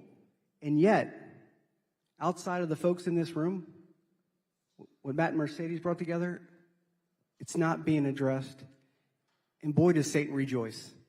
Boy, does Satan rejoice. It's diabolical disorientation. I'll just say it, outside, murder in the womb, it's the greatest evil Satan could conceive of. And it goes on. But the beauty is this, as Mercedes, thank you. There is a solution, and I will arrogantly say that I believe it is the best solution in the world today for escaped, trafficked, to prevent trafficking. Today, as we sit here right now, there are 21,000, so Eduardo's incredible movie that all of you, I imagine, have seen, one child was saved. Today, this moment, probably right now, there's 21,000 kids eating a grilled cheese sandwich, chicken sandwich, getting ready to play basketball. Mercedes knows this. Eduardo knows this. Matt knows this because they've been there and they've seen it and they've wept. They've wept. Eduardo just told me a story. Maybe you can share it in a minute. Why do they weep? Why do they weep? Because the Sisters of Mary pull these little Lazaruses out of their tomb by entering into the most dangerous towns in the world, most dangerous villages, the most heavily trafficked villages in the world. They risk their lives. They've been held up at gunpoint. They've been kidnapped. They've been verbally accosted, assaulted. They don't care. Why don't they care? Because they're in a state of grace. There's 380 sisters, and they split the seams of mountains where human traffickers live, MS-13, doesn't matter what country, Africa, and they're saying, take me out. I'm going to go after the bullied ones. I got the bullied ones. And they take them back down the mountains, and they bring them into what Mercedes, Eduardo, and Matt know, these boys' towns and girls' towns, where they raise Lazarus back to life. And they become engineers, architects, lawyers, carpenters, doctors, priests, nuns, whatever, you name it. The sisters raise these kids to life. So when I was asked to write the biography on Venerable Aloysius Schwartz, the founder of Boys' Towns and Girls' Towns, the Sisters of Mary. So Father Schwartz, I would describe him as like the Mother Teresa, but the guy version of Mother Teresa. That's a good way to describe him, right? I'll shut it down. Yeah, he's a superhero for the poor. He's Mother Teresa for the poor. I want to ask Eduardo, if you don't mind. I'm sorry. Are you taking over my role? It's my old journalism. Goodness. Okay, no. I told you I was arrogant. Eduardo and I just had a nice conversation on the balcony. He told me a story about God's mercy and what happens at places like Chalco, where there's 3,100 girls right now that the sisters have saved. I'm going to put you on the spot. Would you mind telling the story of what happened? Eduardo told me he's been there 10 times, of what happened on the stage that day. And can I set the scene real quick? So Chalco it looks like a university campus funded, and they don't even have enough funds to basically school, and they learn how to play sports. They learn how to dance. They learn how to be healthy kids, and it's all centered around the faith. The way those children are committed to God and what these 50 nuns do to help these over 3,000 girls is something like I've never, ever seen. And they learn all the necessary skills to succeed in life, many of them coming from homes of abuse, many of them fleeing from human trafficking in the jungles of Latin America or in Africa. And it was that moment, Kevin, when Eduardo gave those girls one of the most powerful speeches I ever saw in my lifetime. So I really do want you to share that moment, because it was something that I think definitely the Holy Spirit was present. Oh, thank you, Mercy. Before I share the story, I just want to recognize one person that Sound of Freedom became Sound of Freedom because of many people, especially our investors in Mexico. But there's one here who he saved our movie when we needed the most help, and that's Bob. Bob, please stand up, brother. Thank you, hermano. Thank you for being part of the mission. And for more information about what we're doing with Sound of Freedom Foundation, just go to soundoffreedomfoundation.org, soundoffreedomfoundation.org. Anyway, so we were in Chalco together, Matt, you. It was the first time for you guys, right? And it's very impressive. I mean, please, I beg you to go to Mexico City and then go to Chalco and visit this place. There's CPAC in Mexico in November, which will give you the dates and everything else. What day is it? The 15 and 16. 15 and 16 November, Mexico City, CPAC. And then if you all come, we'll go to Chalco after CPAC. Anyway, so when you go there, you see like 3,000 girls, sometimes 4,000, between 12, 15, 16. And I was there, and I was talking to them about movies, about, you know, my life. And then I was about to leave, and then I remembered that someone told me that there were a few girls out there who were trafficked, rescued, and some of them were abused. Violencia sexual doméstica, domestic sexual violence, and they were very wounded. And literally, I was leaving, and then I remembered that, and I came back, and it was quiet, and I saw all of them, and I said, listen, I grew up in a very macho culture. I was taught that the real man is a womanizer, playboy, Latin lover, Casanova, liar. And I bought that lie. And for many years, I cheated on all my girlfriends. I used them as objects. I hurt them until I turned 28, and I met this wonderful lady, my English teacher, who changed my life. And she asked me, Eduardo, would you like to have a daughter one day? And I said, yes. What kind of a man you would like your daughter to meet so she can have a family? And I described a saint, Saint Joseph, a perfect man, loyal to her, faithful to her, put her on a pedestal like a diamond, treat her like a queen, die for her. Are you that man? Excuse me? Are you the man that you describe? Well, there is things here. No, the whole thing. I'm not. Why do you want a man like that for your future daughter when you're not that man for the daughter of someone else? Ay, ay, ay. Ni el abogado de O.J. Simpson te salva de esta, no? Not even the best lawyer will save you from here, from this one. So she left, and that moment, you know, my eyes were open, and I made a promise to God that I will always treat every woman the same way how I would love my mother to be treated. And my life changed. And the reason why I'm sharing this with all of you, I said to all these girls, is because I know that maybe some of you, don't raise your hands, but maybe some of you have been hurt by a man, or more than a man, more than one man. If that's the case, maybe you still have wounds in your hearts that have not been healed yet. And if that's the case, I want to tell you something. And I got in my knees like this. And then I said to all of them, in the name of all men, I want to apologize. Please forgive me. And I saw 3,000 girls crying. And I started to cry. Because I believe that they didn't see me anymore. They saw in me all those men who hurt them that never apologized to them. And then when we closed our eyes, I said to them, please, if it's very hard for you to forgive right now, please ask God to help you to forgive so you can be free. And please pray for all men around the world so they can become the men God created us to be. And I stand up, and for 1 hour I was just hugging them after, and it was the most beautiful experience of my life.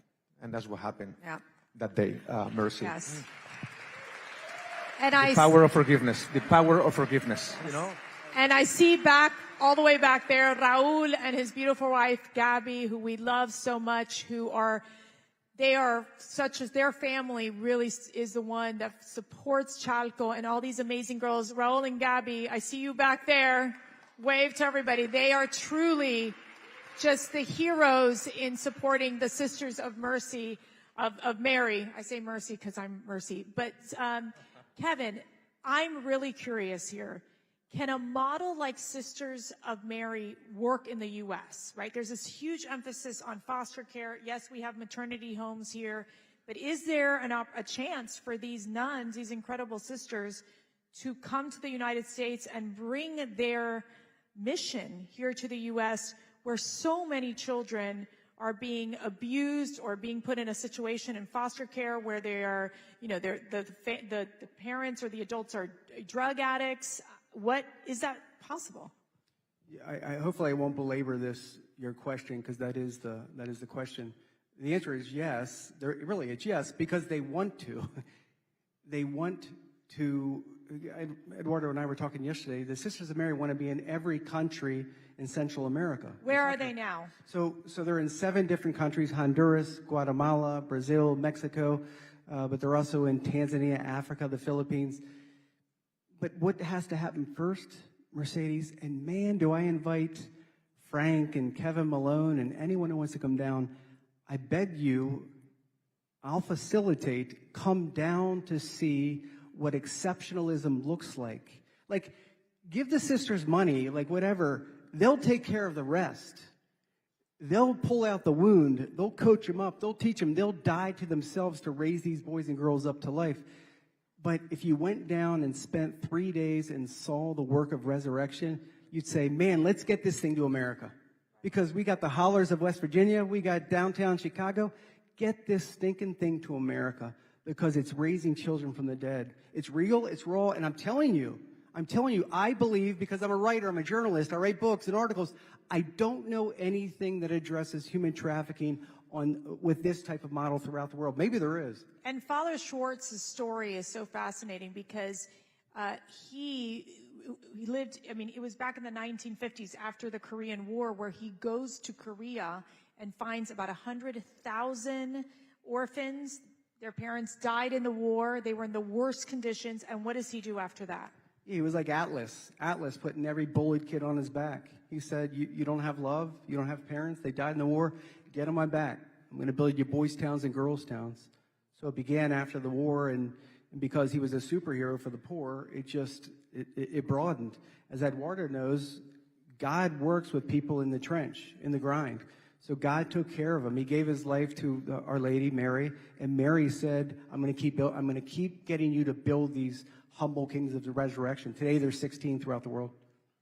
I hear very strongly in our prayer life, and we consecrated CPAC and our family and our businesses to Our Lady of Guadalupe, and she's really expanded so much of our work into the globe and into helping save these children. I think, Eduardo, you talked about your faith and how strong of a part that is.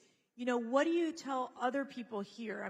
These people are in the front lines, but what else should we be doing? What else should, even here, the American government, what else should we be doing right now to help in combating human trafficking? Well, there's so many heroes here, freedom fighters who are doing that, and I want to, acknowledge them. Rosy Orozco, a Mexican hero. Please stand up, Rosy.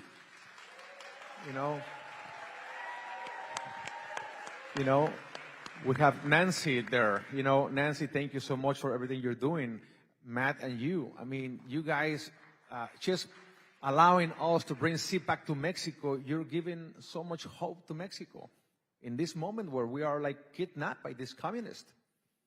We're tired. Enough is enough. And the Mexican people are waking up and they want to change. And you guys are giving us a big hope because United States and Mexico, we're not just neighbors. We should be brothers and sisters. So we can make Mexico and America great together again. Together. So it's possible to end human trafficking. Of course, it's possible. I promise to God that I will dedicate my entire life to end child trafficking because God's children are not for sale. And that's why I'm going to be making Sound of Freedom 2. Matt is going to be a producer with us. And it's going to be an amazing movie, better than the first one. Nancy's going to be a producer as well. And it's just, it's a surprise. Stay tuned next year, Sound of Freedom 2, because a movie comes and goes. What's next? The most important is the legacy that you leave behind. And I just beg every one of you, do something. Whatever it is. I remember when these people told me, Eduardo, you know what? You didn't know anything about this before, but now you know.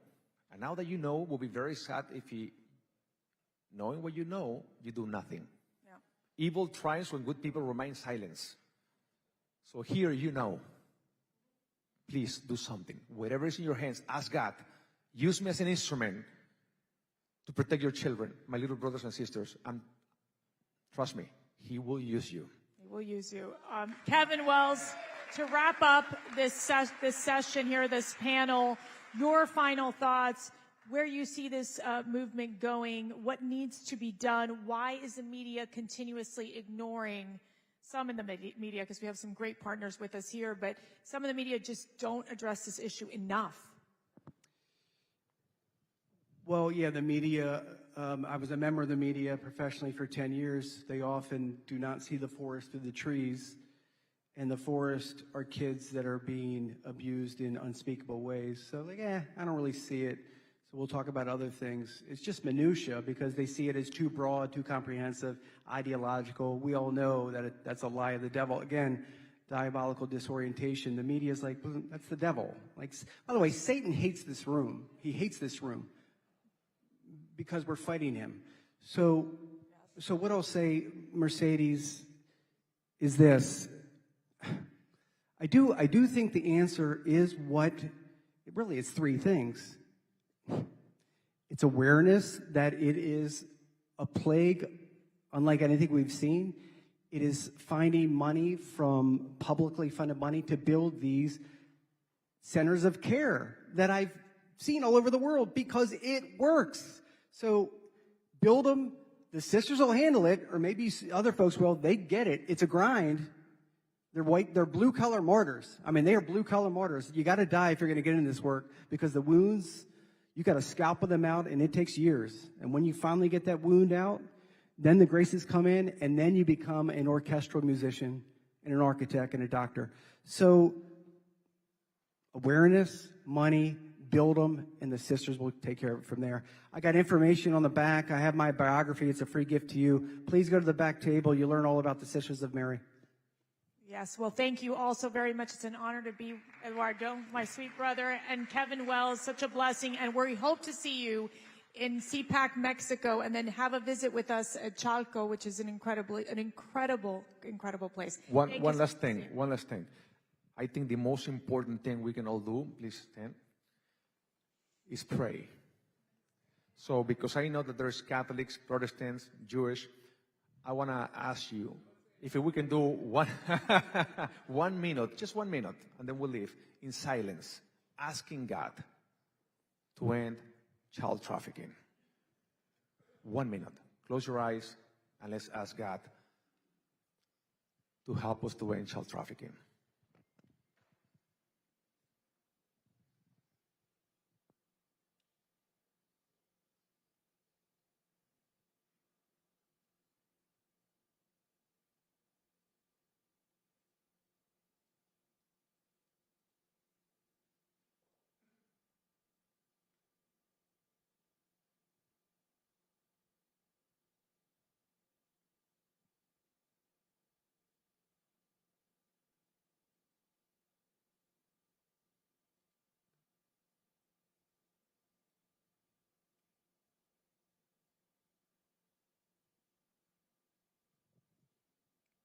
And let's hear an amen. Amen. All right, thank you all. God bless you. Thank you. Thank you.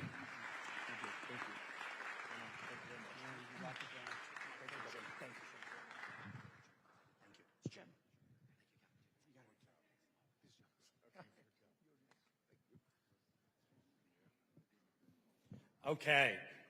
I want to say thank you to Eduardo, to Kevin, and obviously Mercy for doing an incredible job. We still have a panel with the Department of Justice and a few former members of Congress, and I'm really excited to introduce our next speaker, Congressman Burgess Owens. He is an American politician, but I have to say, maybe more importantly to a football fan like myself, he's a former Oakland Raider and a Super Bowl champion. So I am just honored to introduce Congressman Owens. His political approach has spanned many different issue areas, everything from anti-human trafficking to the economy to increasing, as we heard from Speaker Johnson earlier, lowering your taxes, which we all love. Congressman Owens was a vital part of sponsoring the Frederick Douglass Trafficking Victims Protection Act you heard about earlier today, and he's partnered across bipartisan lines to make a difference in this fight against modern-day slavery. He is known for his commitment to faith, family, free markets, and education. And although he resides in Utah, he probably spends too much time up in Washington, D.C., like we all do. It is an honor to introduce Congressman Burgess Owens.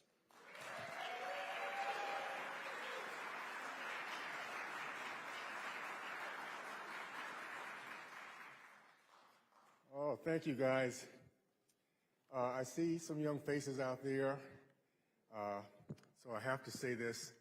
There was a time when the Raiders used to win football games all the time, believe it or not. I know some of you feel that's kind of crazy. Let me just start off. I have some prepared statements, but I just want to say a few things first. Matt and Mercedes, thank you, and CPAC. Thank you so much for what you do. Thank you for the heart you have. And I've had a chance to kind of think back on my days of growing up. I grew up in the Deep South in the 60s, days of KKK, Jim Crow, and segregation. Also the days of Martin Luther King and nonviolent. I was 13 years old, had a chance to stand in a line with other college students at the time, demonstrating to have the right to go into a particular movie theater. And I thought back on what it took for that generation, for Martin Luther King, to buy into the idea of making change through or nonviolence. You have to understand my parents' generation. My dad was a World War II vet. They went to war to fight, to command respect, to show courage. They were not going to back down. I grew up learning how to fight because my dad let me fight my friends. He just said, go for it, guys. There's something to that background that allowed an entire generation to buy into nonviolence. It's because Martin Luther King saw the heart, saw the spirit of CPAC, saw the heart of our country. They knew that by discipline, courage, articulation, standing while people were spitting, fighting, biting, whatever they were going to do, and stand up for it and hold on to the discipline. Matter of fact, in the meetings that I remember this one meeting, the message was very simply, if you cannot be nonviolent, don't join us. Because there's a message there. They understood the American empathy. They knew the American people, once they saw it and understood what other people were going through, that we would draw to that. And that's exactly what CPAC is doing with Matt and Mercedes and the rest of the stakeholders who are now really fighting and standing for those who have no voice, those in the shadows, those that we don't see but we know are suffering. And that's America, my friends. That's who we are. And that's what I love about our great country. It doesn't matter what generation, what decade, we do believe in becoming a more perfect union. We do believe in going back to our basic roots, Judeo-Christian values. There's a God in heaven that loves us, and all we have to do to be blessed is to love others. That's the American way. And so I'm not surprised that here 60 years later, we're still fighting the same fight. Fighting for those who are vulnerable, those who don't have a voice, taking our time out of our busy schedules, our life that goes crazy, ups and downs. Everybody's dealing with issues. But here we are, fighting for those we don't see. So I want to thank you for that. This is why we will continue to be a more perfect union. This is why we will find those who have lost, those who are being used, those who are being abused. And we're going to also hold those accountable. The evil that we've seen throughout our country's history, that we continue to fight, and we will continue to win that battle. I guess I can say it this way. We represent the spirit of the abolitionaries. We look back and we think, well, that's back history. That's old stuff. That's back in the 1800s. No, it's here today. You represent that spirit. So thank you guys for showing up, for being here. It is truly an honor to return to the summit again, to stand with patriots, families, survivors, and advocates on a united cause that cross all lines. The American story has always been a battle between liberty and exploitation, between those who build on dreams and those who profit on mental, physical, and spiritual destruction of others. 2 centuries ago, slavery scaled because of an evil found a tool called the cotton gin. It justified turning human lives into cheap bargain ships for profit. Today, human trafficking scales through a different tool. It's called greed of political power through open borders and global chaos.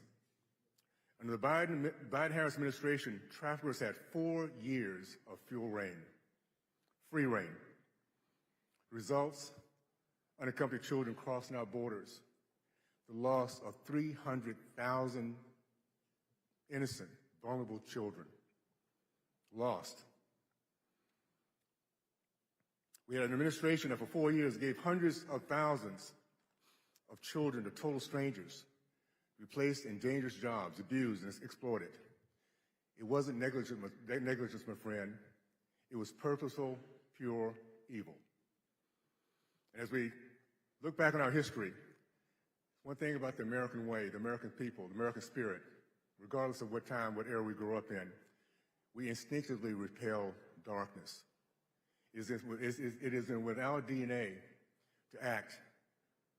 And we the people responded back in 2024 by gifting our great country a President Trump, an America First trifecta. That trifecta, that result, has been borders that secure. Cartels are being classified as terrorists and hunted down.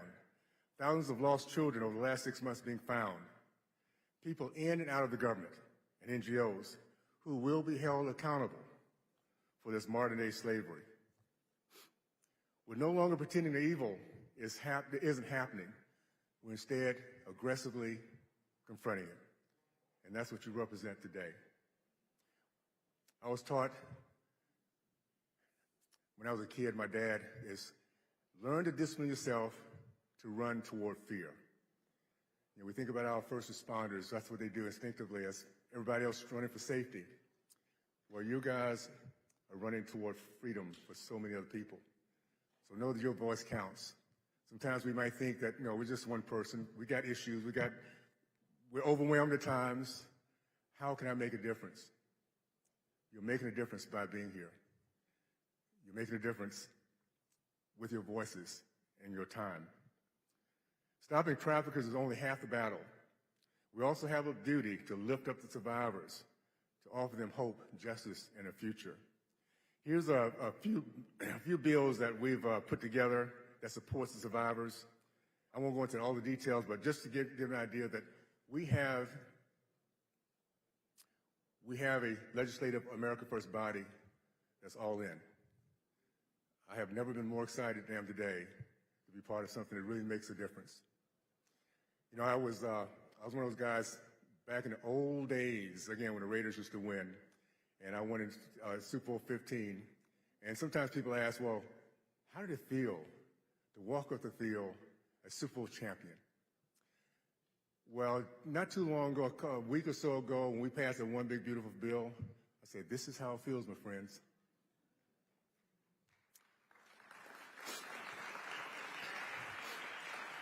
And if I could say this, the upside, we don't have to do it again next year. This is intergenerational change in so many ways.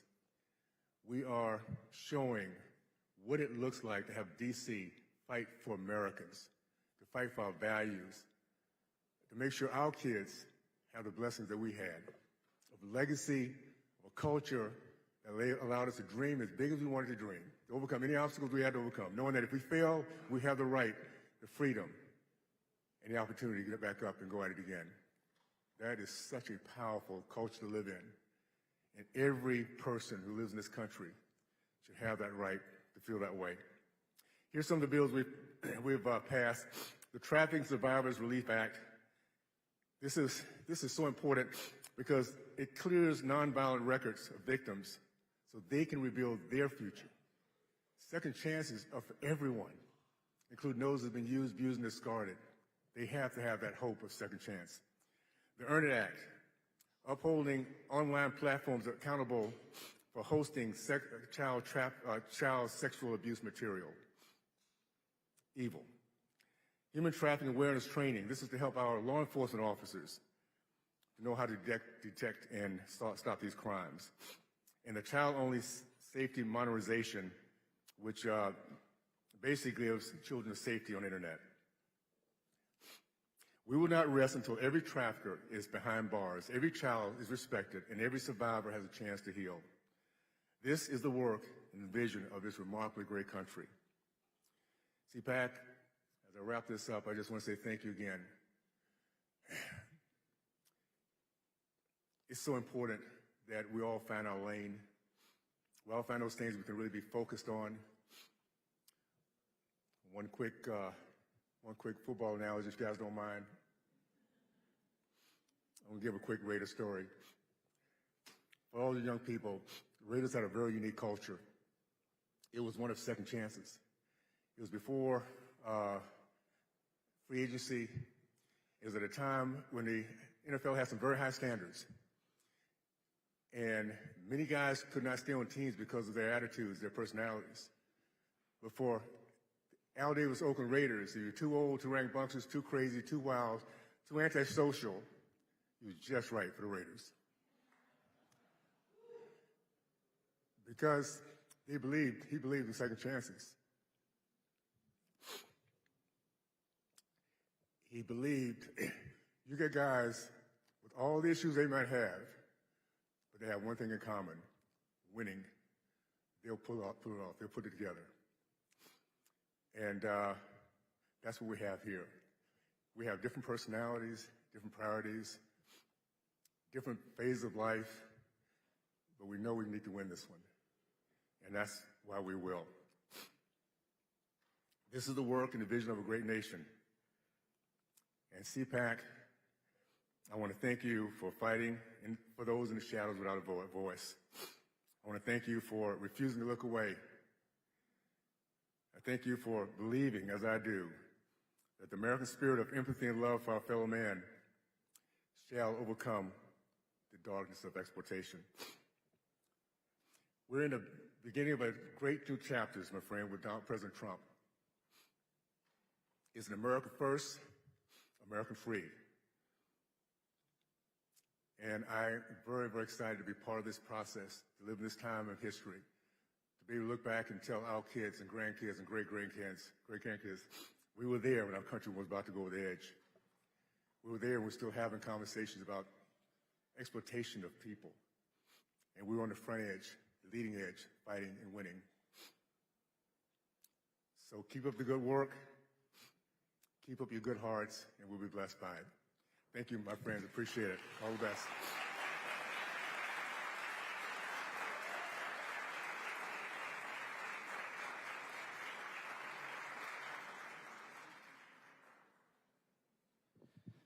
All right. Thank you all for your continued participation. We're honored to have you all here, and I know you're going to hear from a couple more really exciting speakers, starting with a presentation from our partners at the Department of Justice to learn exactly what's happening in the fight to end human trafficking and how the Trump administration is prioritizing the prosecutions of these offenders. So first I want to invite to the stage Nancy Ross from CPAC. She is one of our closest partners. And I want to also invite Associate Attorney General Matthew Galati, who's going to come up as well and give us a speech based on what the department's doing. Thank you both.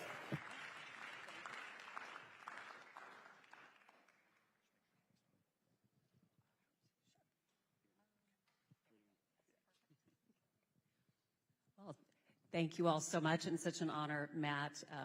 He's in the hot seat. This was kind of a last-minute assignment for him, and you have some news from the Attorney General's office. I do.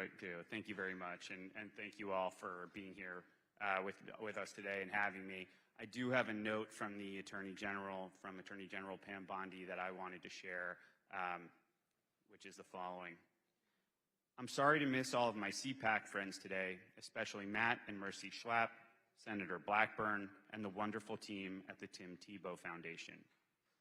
Unfortunately, I am recovering from a recently torn cornea, which is preventing me from being with you. I truly wish I was able to join you and support all of the work being done on this critical issue. Human trafficking is one of the greatest challenges we face as a law enforcement community. It is also a top priority for the Department of Justice. It's a practice that allows evil criminal enterprises to profit off of vulnerable people and puts people in danger every day. The DOJ is working day in and day out to dismantle the foreign terrorist organizations that operate human trafficking networks in our country and to put human traffickers in prison. I am proud to send Matt Gagliotti, that's her words, not mine. I'm proud to send Matt Gagliotti in place today. He is helping lead the charge of the all-important fight, and I'm excited for you to hear from him. I look forward to the next time I can be with you. Sincerely, Pam. And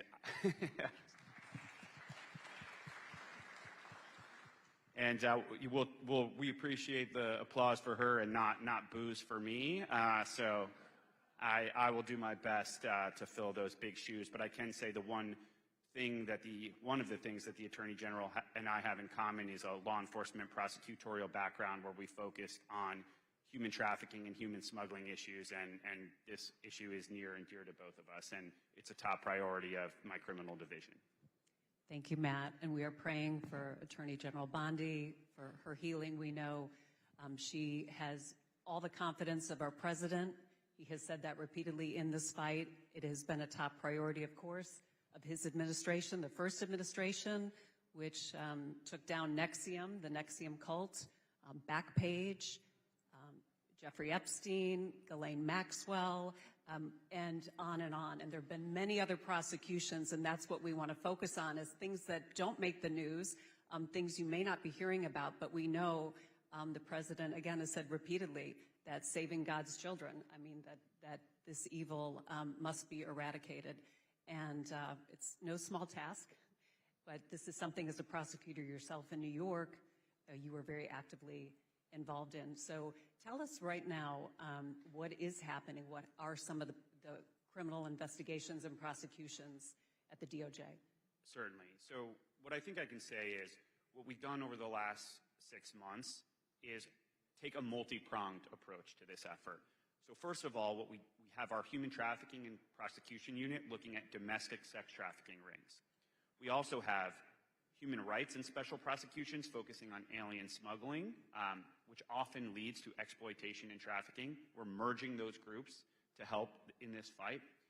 And then we've also elevated a group called Joint Task Force Alpha, which focuses on international cartels and transnational criminal organizations, which often now profit off of not just narcotics, not just firearms trafficking, but human smuggling and human trafficking.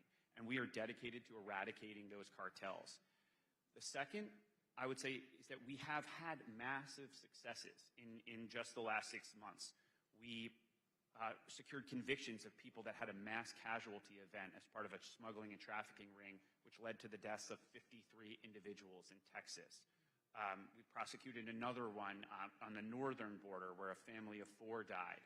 And we also had Operation Restore Justice, where we arrested over 200 individuals involved in child exploitation. So we've had successes.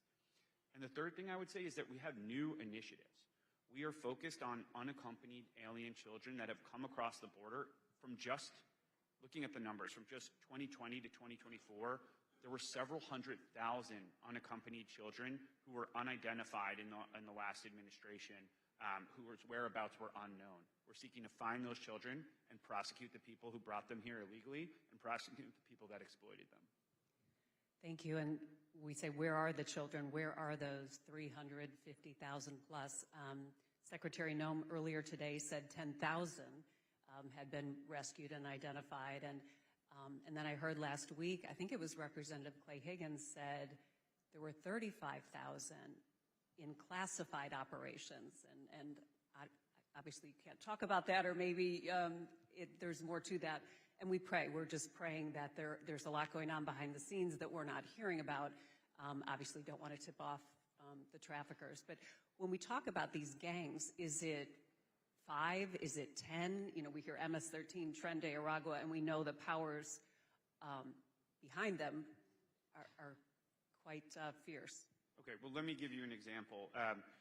On February 20th, the president designated 8 organizations as foreign terrorist organizations. And one of the things that allows us to do as prosecutors is to charge these entities with material support for terrorism. And our specialized group, Joint Task Force Alpha, which you just heard about, we brought our first material support charges against the CJNG cartel. And why do I raise that? That is an incredibly pervasive and insidious cartel that is often less known and less talked about, but no less dangerous. And there's evidence of them engaging, again, not only in narcotics trafficking, firearms trafficking, but they are profiting from human smuggling, and then they are funneling those profits back to Mexico to aid in their firearms and narcotics trafficking. So these organizations that engage in smuggling and trafficking, they're often not focused exclusively on that. They're engaged in all manner of criminal conduct, and that's why rooting them out is an absolute top priority from top to bottom in the administration. And as Eduardo and others have said, a child, unlike a bag of cocaine or fentanyl, a child can be sold over and over and over, or a human, and which makes it that much more, horrific and also profitable for these criminals. So tell me, when you were a prosecutor and in New York, right, and now has the landscape changed at all? Are we seeing the same types of crimes, the same corporations behind this, or is it deeper and darker? Look, let me say this. I think sometimes people who haven't, lived in this world and really have been dedicated to it, and I know many, if not all of the people here feel that, but I can tell you one of the last cases I tried as a prosecutor, one of the ones I'm most proud of, is there was a sex trafficking ring. It ran from New York to Missouri to Hawaii, all throughout the country, where women were being beaten and assaulted with baseball bats, wrenches, hammers. The evidence was so disturbing that, frankly, we didn't show all of it to the jury. We were barred because it was so heinous and vicious that we weren't able to actually present all of it to the jury. But we took down this entire organization of 16 people. It's one of the things I'm proudest of. But one of the things we saw in that case, which we continue to see here, is that a lot of times these individuals are imported into the United States from foreign countries, and then they're taken advantage of, they're degraded, they're dehumanized, and that can sometimes be children, sometimes it's individuals of age. And so what we're trying to do is break the link between smuggling and trafficking and make sure that we're rooting out this problem, not just in the U.S., but abroad, to try to prevent it as a prophylactic measure before it gets out of hand. Absolutely. And in the big, beautiful bill, there is money allocated now. It sounds like you're expanding your resources and your partnerships as well. I think 2 things. We're expanding our resources and partnerships. We have additional funding. We are expanding our state and local partnerships. And we're also being smart about how we're doing this. We are not having information silos on some people just prosecuting domestic human trafficking and others focusing on international. We're bringing those groups together because a lot of times what we're seeing is one thing leads to another. And so we can have bigger and more impactful takedowns of these organizations if we're smart about how we use our prosecutorial resources, if we work with foreign law enforcement partners, and importantly, if we work with state and local police to make sure we're getting incident reports of what's happening in local communities, and not just prosecuting the one individual incident, but thinking about how does that tie to the broader trafficking organization. That's who we need to take down. Otherwise, we're going little piece by piece incrementally. We need impact litigation, impact criminal litigation. Which countries have been most cooperative, if you can say? I mean, I'm sure it is different country to country, and we've heard testimony about how many of our Latin and South American friends appear to be in communist countries or on the brink. So tell us about that. Sure. I can think of a few examples of positive relationships recently we had. So this is not just the United States is going to lead that fight. This Department of Justice is going to lead that fight. This administration is going to lead that fight. But I will say this. If we want to prevent the issue, we also have to work with our foreign partners. So recently, there were individuals who were committing these horrific violations in Mexico. We didn't have access to these individuals. We provided the information to the Mexican authorities, and they were able to make the arrest there. Another example that comes to mind, we got a lot of evidence from Guatemala in the mass casualty event that I mentioned. So 53 deaths, and I can't sort of, it's almost makes you pause every time you say it, but 53 deaths. Prosecuting that case and securing those convictions was incredibly meaningful. We were able to get information working with our Guatemalan law enforcement partners. And then finally, a case from Brazil comes to mind where there was a mass smuggling organization that was importing people to work for cheap labor in the United States, and we worked with foreign law enforcement authorities to make sure we have the evidence needed to secure charges in those cases. So I think it's a priority for us to work with our foreign partners to make sure that we can hold individuals accountable both abroad and in the United States. And we'd like to put you out of business so you don't have to prosecute all these cases. How do we, just personal opinion, to stop the demand, lessen the demand at least, based on the cases you're seeing? I mean, this is, you know, it's pure evil, but how do we best stop the demand? So I think it takes a multi-pronged approach. You're never going to your point, you're never going to fully prosecute your way out of this problem. I will start with my prosecutor's hat.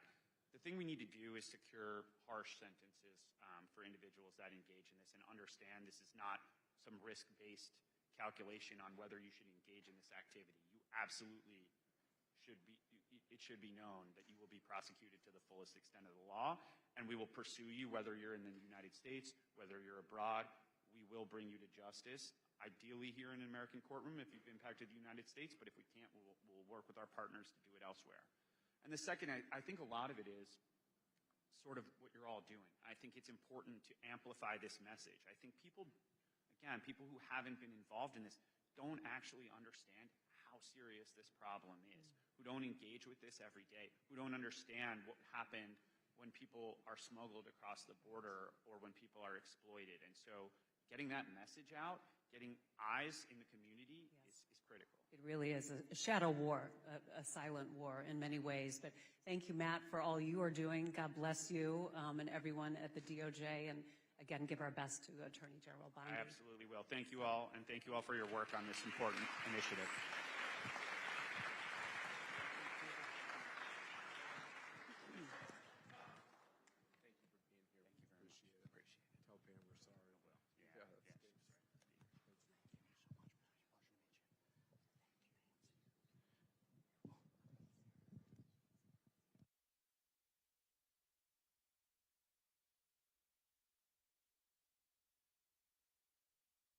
We gotta do that. Ooh, is that better?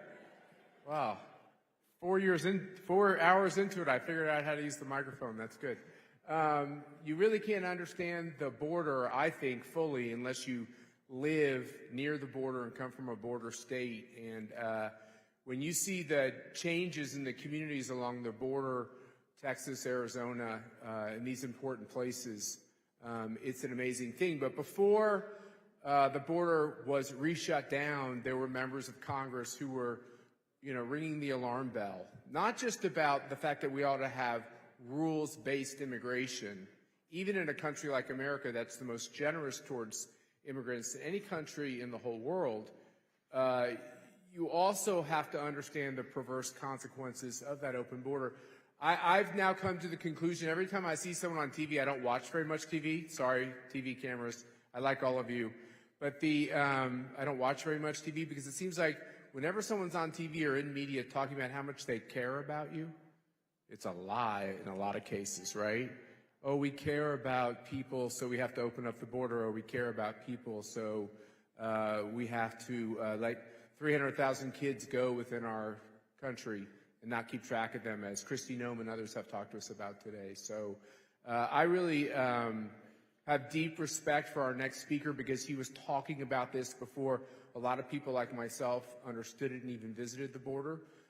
He's a wonderful conservative champion who has an equally, as the president might call you, Andy, you might also be a stable genius. I'm pretty sure you're a smart guy. He knows how to get stuff done. He has basically a perfect ACU rating for his votes in Congress. And I think he'd like to be the next governor of Arizona, too. But Andy Biggs, come join us. And thank you for all your great work.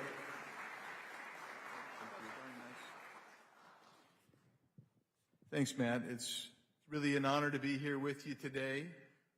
As Matt said, I do come from a border state, come from Arizona. And it's good. It's really, I miss the heat. It's a dry heat. I was there when I was there just last week, and I got in the car and it said 123 degrees. It was not true. When we got out of the garage, it was 118. It was only 118, so that was fantastic. I thank the Schlaps and everyone at CPAC for holding this very important event today. And I thank the many law enforcement officials who are in attendance, those who are working with you to make our streets safer, and I thank you to all the strong survivor advocates in the room today as well. Your voices matter tremendously. I have the privilege of serving as chairman of the Judiciary Subcommittee on Crime and Government Surveillance. And since taking the gavel in the 118th Congress, we've made combating human trafficking and child exploitation one of our major priorities. We've held multiple hearings focused on human trafficking, child protection, and the identification of victims. We also participated in an oversight hearing of Homeland Security investigations where then Director Berger testified to the agency's leading role in combating human trafficking, child sex abuse, or CSAM. We've brought in survivors and listened to them. We've talked to current and former law enforcement and those leading and establishing public-private partnerships to combat this evil. In fact, since I've been the subcommittee chair, we've made sure that we had someone from HSI on our staff as an advisor full-time with us all the time. The witnesses who've come in have been incredibly courageous, and some of whom are here with us today. They've left a lasting impact on our subcommittee. Their experiences led us in passing 3 vital pieces of legislation from our committee. And when the 119th Congress began, we knew there was much more work that needed to be done, which is why our very first subcommittee hearing of the Congress focused on protecting victims of human trafficking and online exploitation. That will not be the last time the subcommittee examines this important issue. Between hearings, legislation, and oversight, our work as a committee is far from over. As you know, human trafficking, you wouldn't be here if you didn't know this, is a heinous crime. It tragically continues to grow in America and worldwide. Its occurrence has spiked in recent years. And from 2021 to 2022, there was a 50% increase in arrests related to human trafficking. And I'm not sure that reflects even the growth in the human trafficking epidemic. Despite the alarming data, the number of human trafficking convictions is disproportionately low. In 2023, a mere 279 defendants were convicted of sex trafficking compared to 837 defendants in 2019. That's absolutely unacceptable. While international sex trafficking may be more widely known, domestic sex trafficking unfortunately persists in our great country. In the United States, an adult or child can be trafficked and exploited at hotels, truck stops, airports, online, or even in their own homes.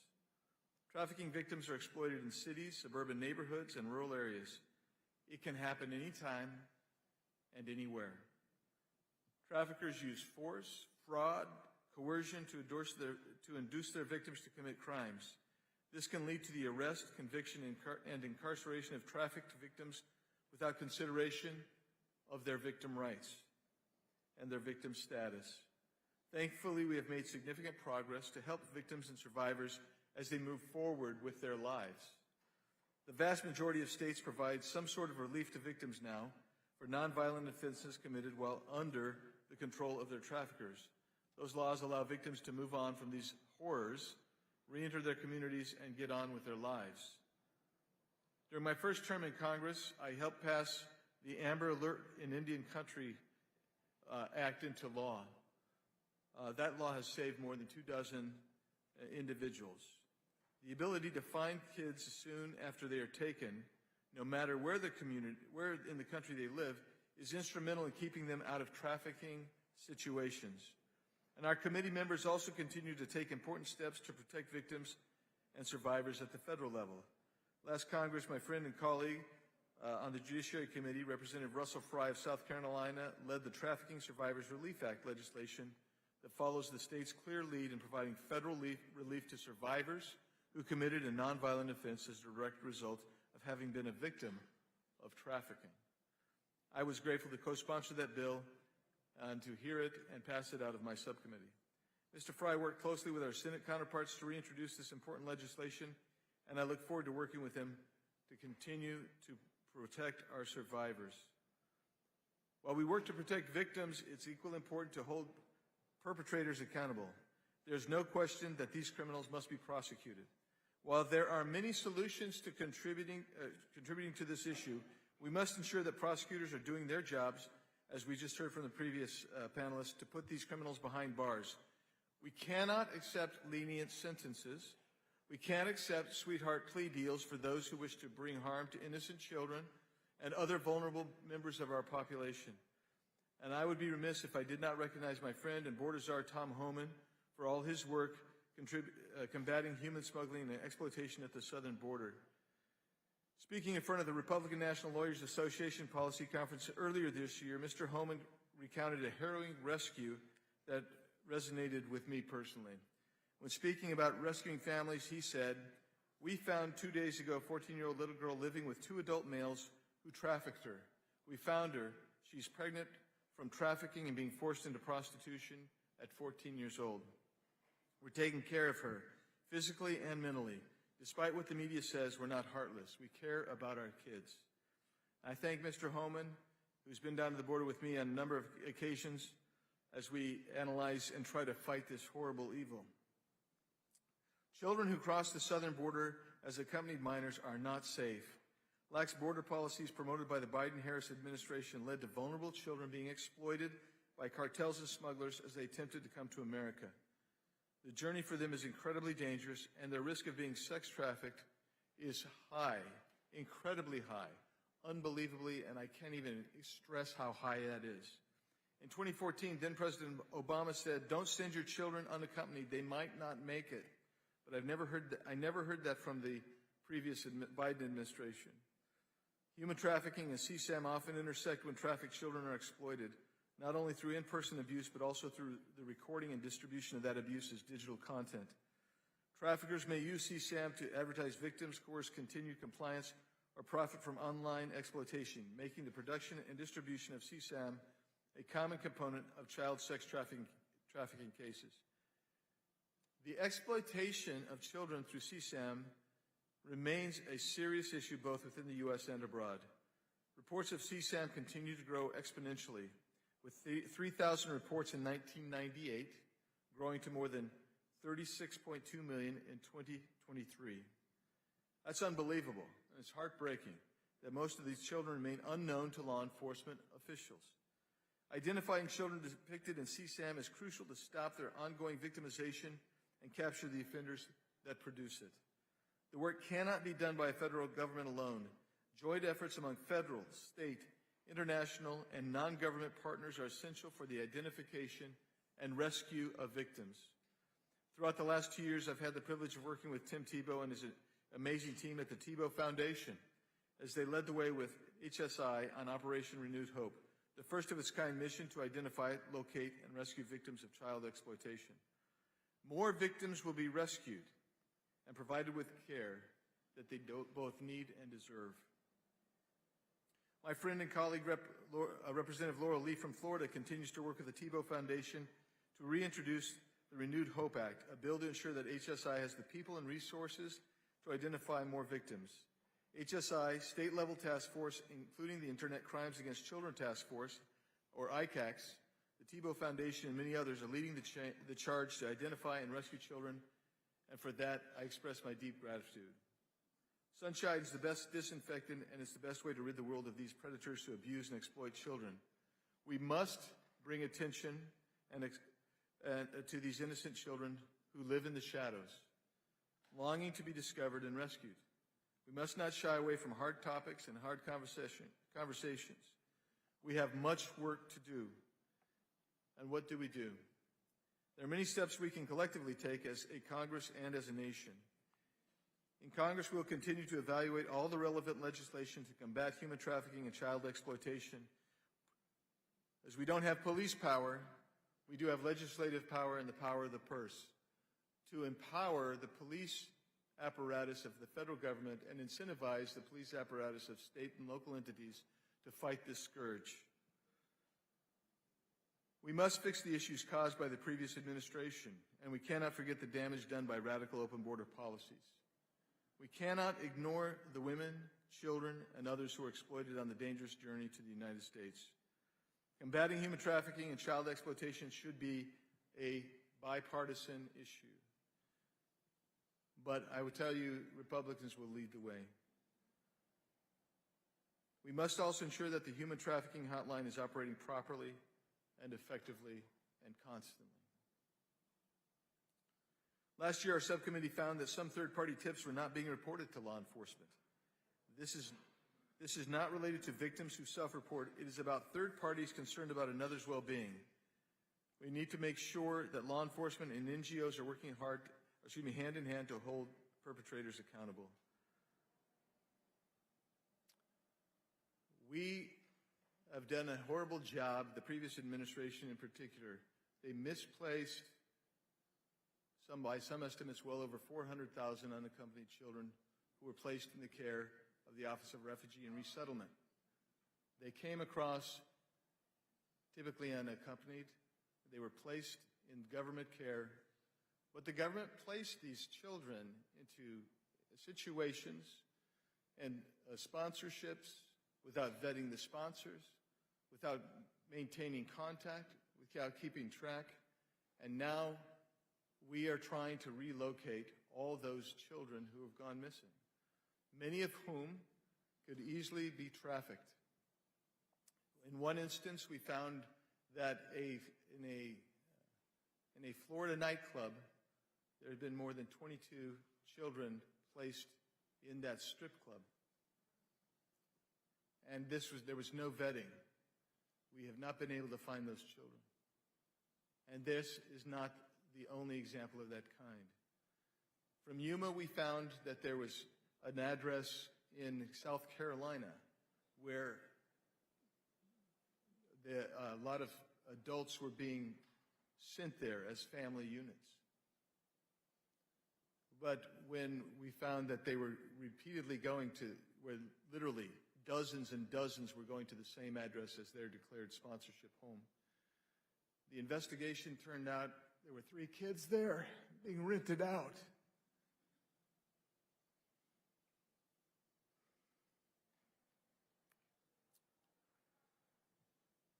Lives get destroyed.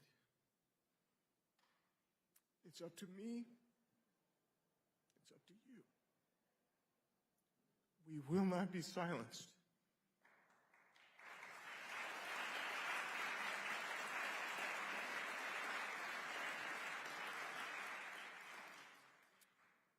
We will ensure that our resources go to fight and stop this scourge.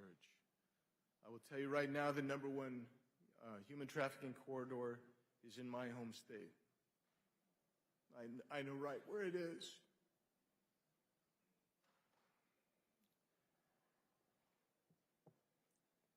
We have got to stop that.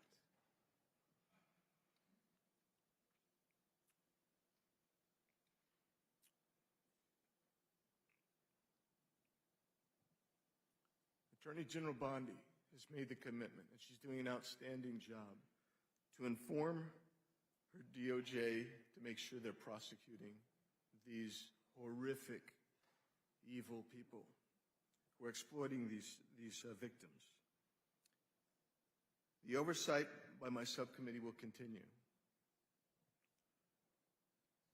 We will find unfortunate instances of waste, fraud, and abuse.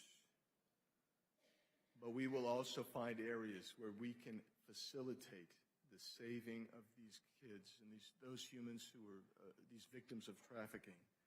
There are countless organizations and individuals who claim to use government funding to help survivors. They are liars and they are abusers themselves. We will find them and root them out and make sure that it is only those who are really helping receive our scarce resources. This is a stain when we find those people who are manipulating the system for further trafficking. It's a stain on the incredible work everyone in this room is doing to protect survivors. My subcommittee will continue its oversight and exploration into legislative solutions for this issue.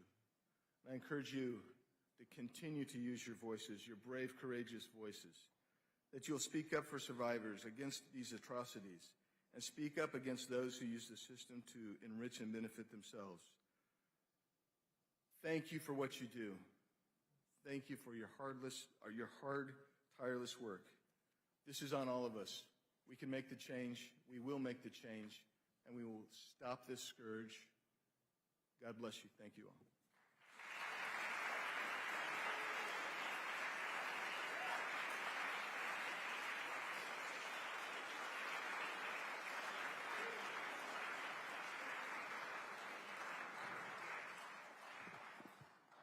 I'm incredibly honored that I call him Chairman Biggs because I used to work at the crime subcommittee and I see his wonderful staff back there who probably don't want to be associated with me.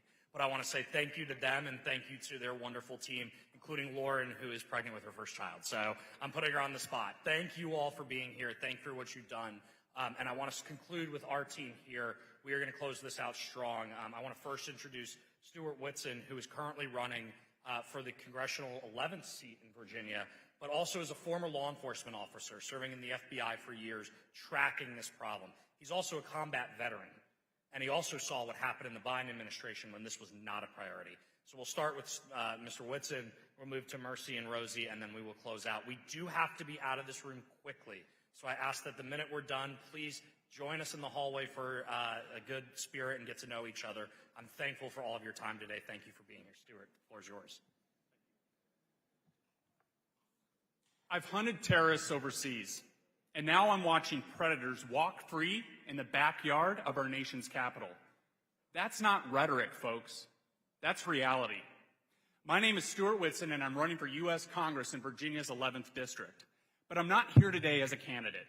I'm here today as a former Army combat veteran, a former federal law enforcement officer, and a concerned father of 5 school-aged children who is fed up with weak and reckless policies from the left, which are putting our children and our families in danger.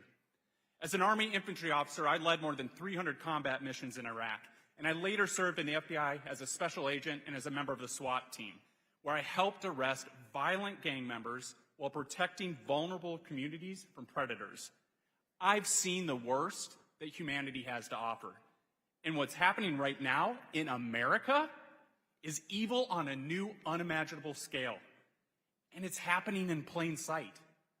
In my home district, Virginia's 11th, motels are being used to traffic children. Children smuggled across a wide-open border during the Biden administration.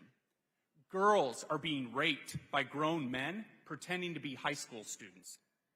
Boys are being targeted and dragged into a life of crime by MS-13 gang members who slipped through our open border.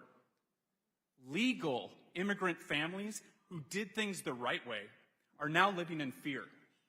And we can't forget about the 300,000 children the Biden administration lost, missing, completely unaccounted for.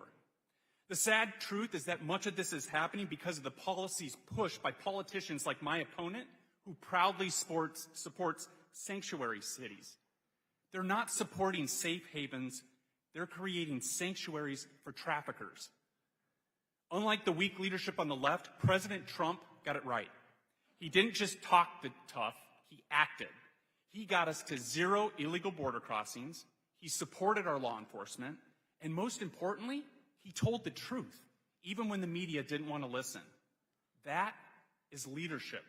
And that's exactly why I'm running for Congress, because I didn't risk my life overseas to just come home and watch leaders surrender our women, children, and families to cartels and predators. At the end of the day, we are not just in a policy fight. We are in a moral fight, a fight for good over evil. And it's time we start acting like it.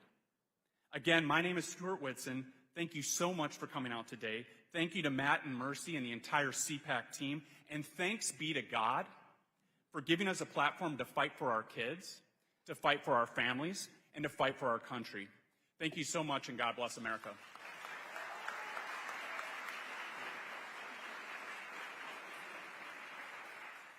And we're going to close off. I'm going to start with Rosie, and then we'll talk about just a few items to wrap up this incredible day.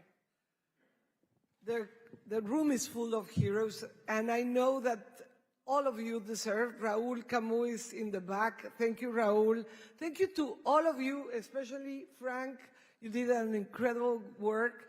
Syria has been an assessor for us, and thank you so much that you are in our board as an assessor board.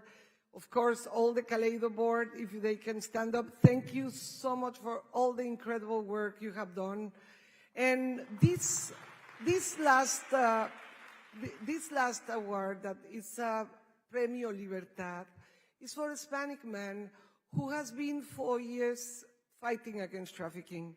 I know that Syria has been that good angel and also helping all us, but Bob, last year in the other summit, you were very important for the children. I know this year is another year, but it's a lot of things coming good for you. And I know from God that we need so many Bobs in the world, because there is a lot of people who do not have the heart you have. So this hand of help is for you, Bob, from all of us. Eduardo Verasti wanted to give it to you too. And Mercy and Matt are so happy that we're going to give it to you. God bless you, Bob, and God bless your family.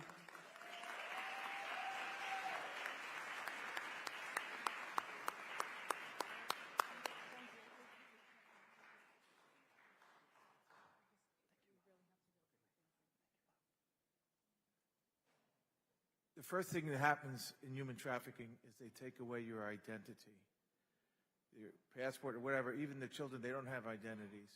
And I have to be quick here. But God has called each of us by name. They can take away our identity, our value, and that's the problem. We're not valuing each other.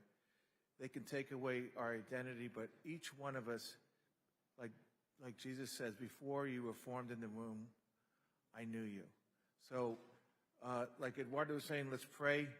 I'd like to say this with this incredible group, here I am, Lord. We can all stand up and say, here I am, Lord, to give value to all these missing and wonderful children.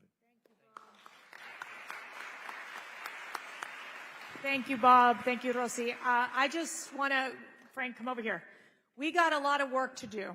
This is this is our third annual international summit for combating human trafficking, but we are going to come back with a list of what we're going to be working with the Department of Justice, with Department of Homeland Security. So we've got our homework cut out for us. We're going to share that with you as well. And then also please continue to connect with Frank on ensuring that we're getting your stories told, things that we need to advocate for here in Washington, D.C. And then, of course, join us. Join this movement. We're going to do CPAC Brazil in exile in Miami in August. We're going to be doing CPAC Paraguay, CPAC Mexico, CPAC Argentina, Japan, Australia, all before the end of the year. And this topic of human trafficking will be discussed in every single one of these CPACs. We're going to be working with the people on the ground and with the governments on the ground to get the job done and make sure that they're moving the ball on this issue. Frank, I'm going to leave it to you to finish it off here.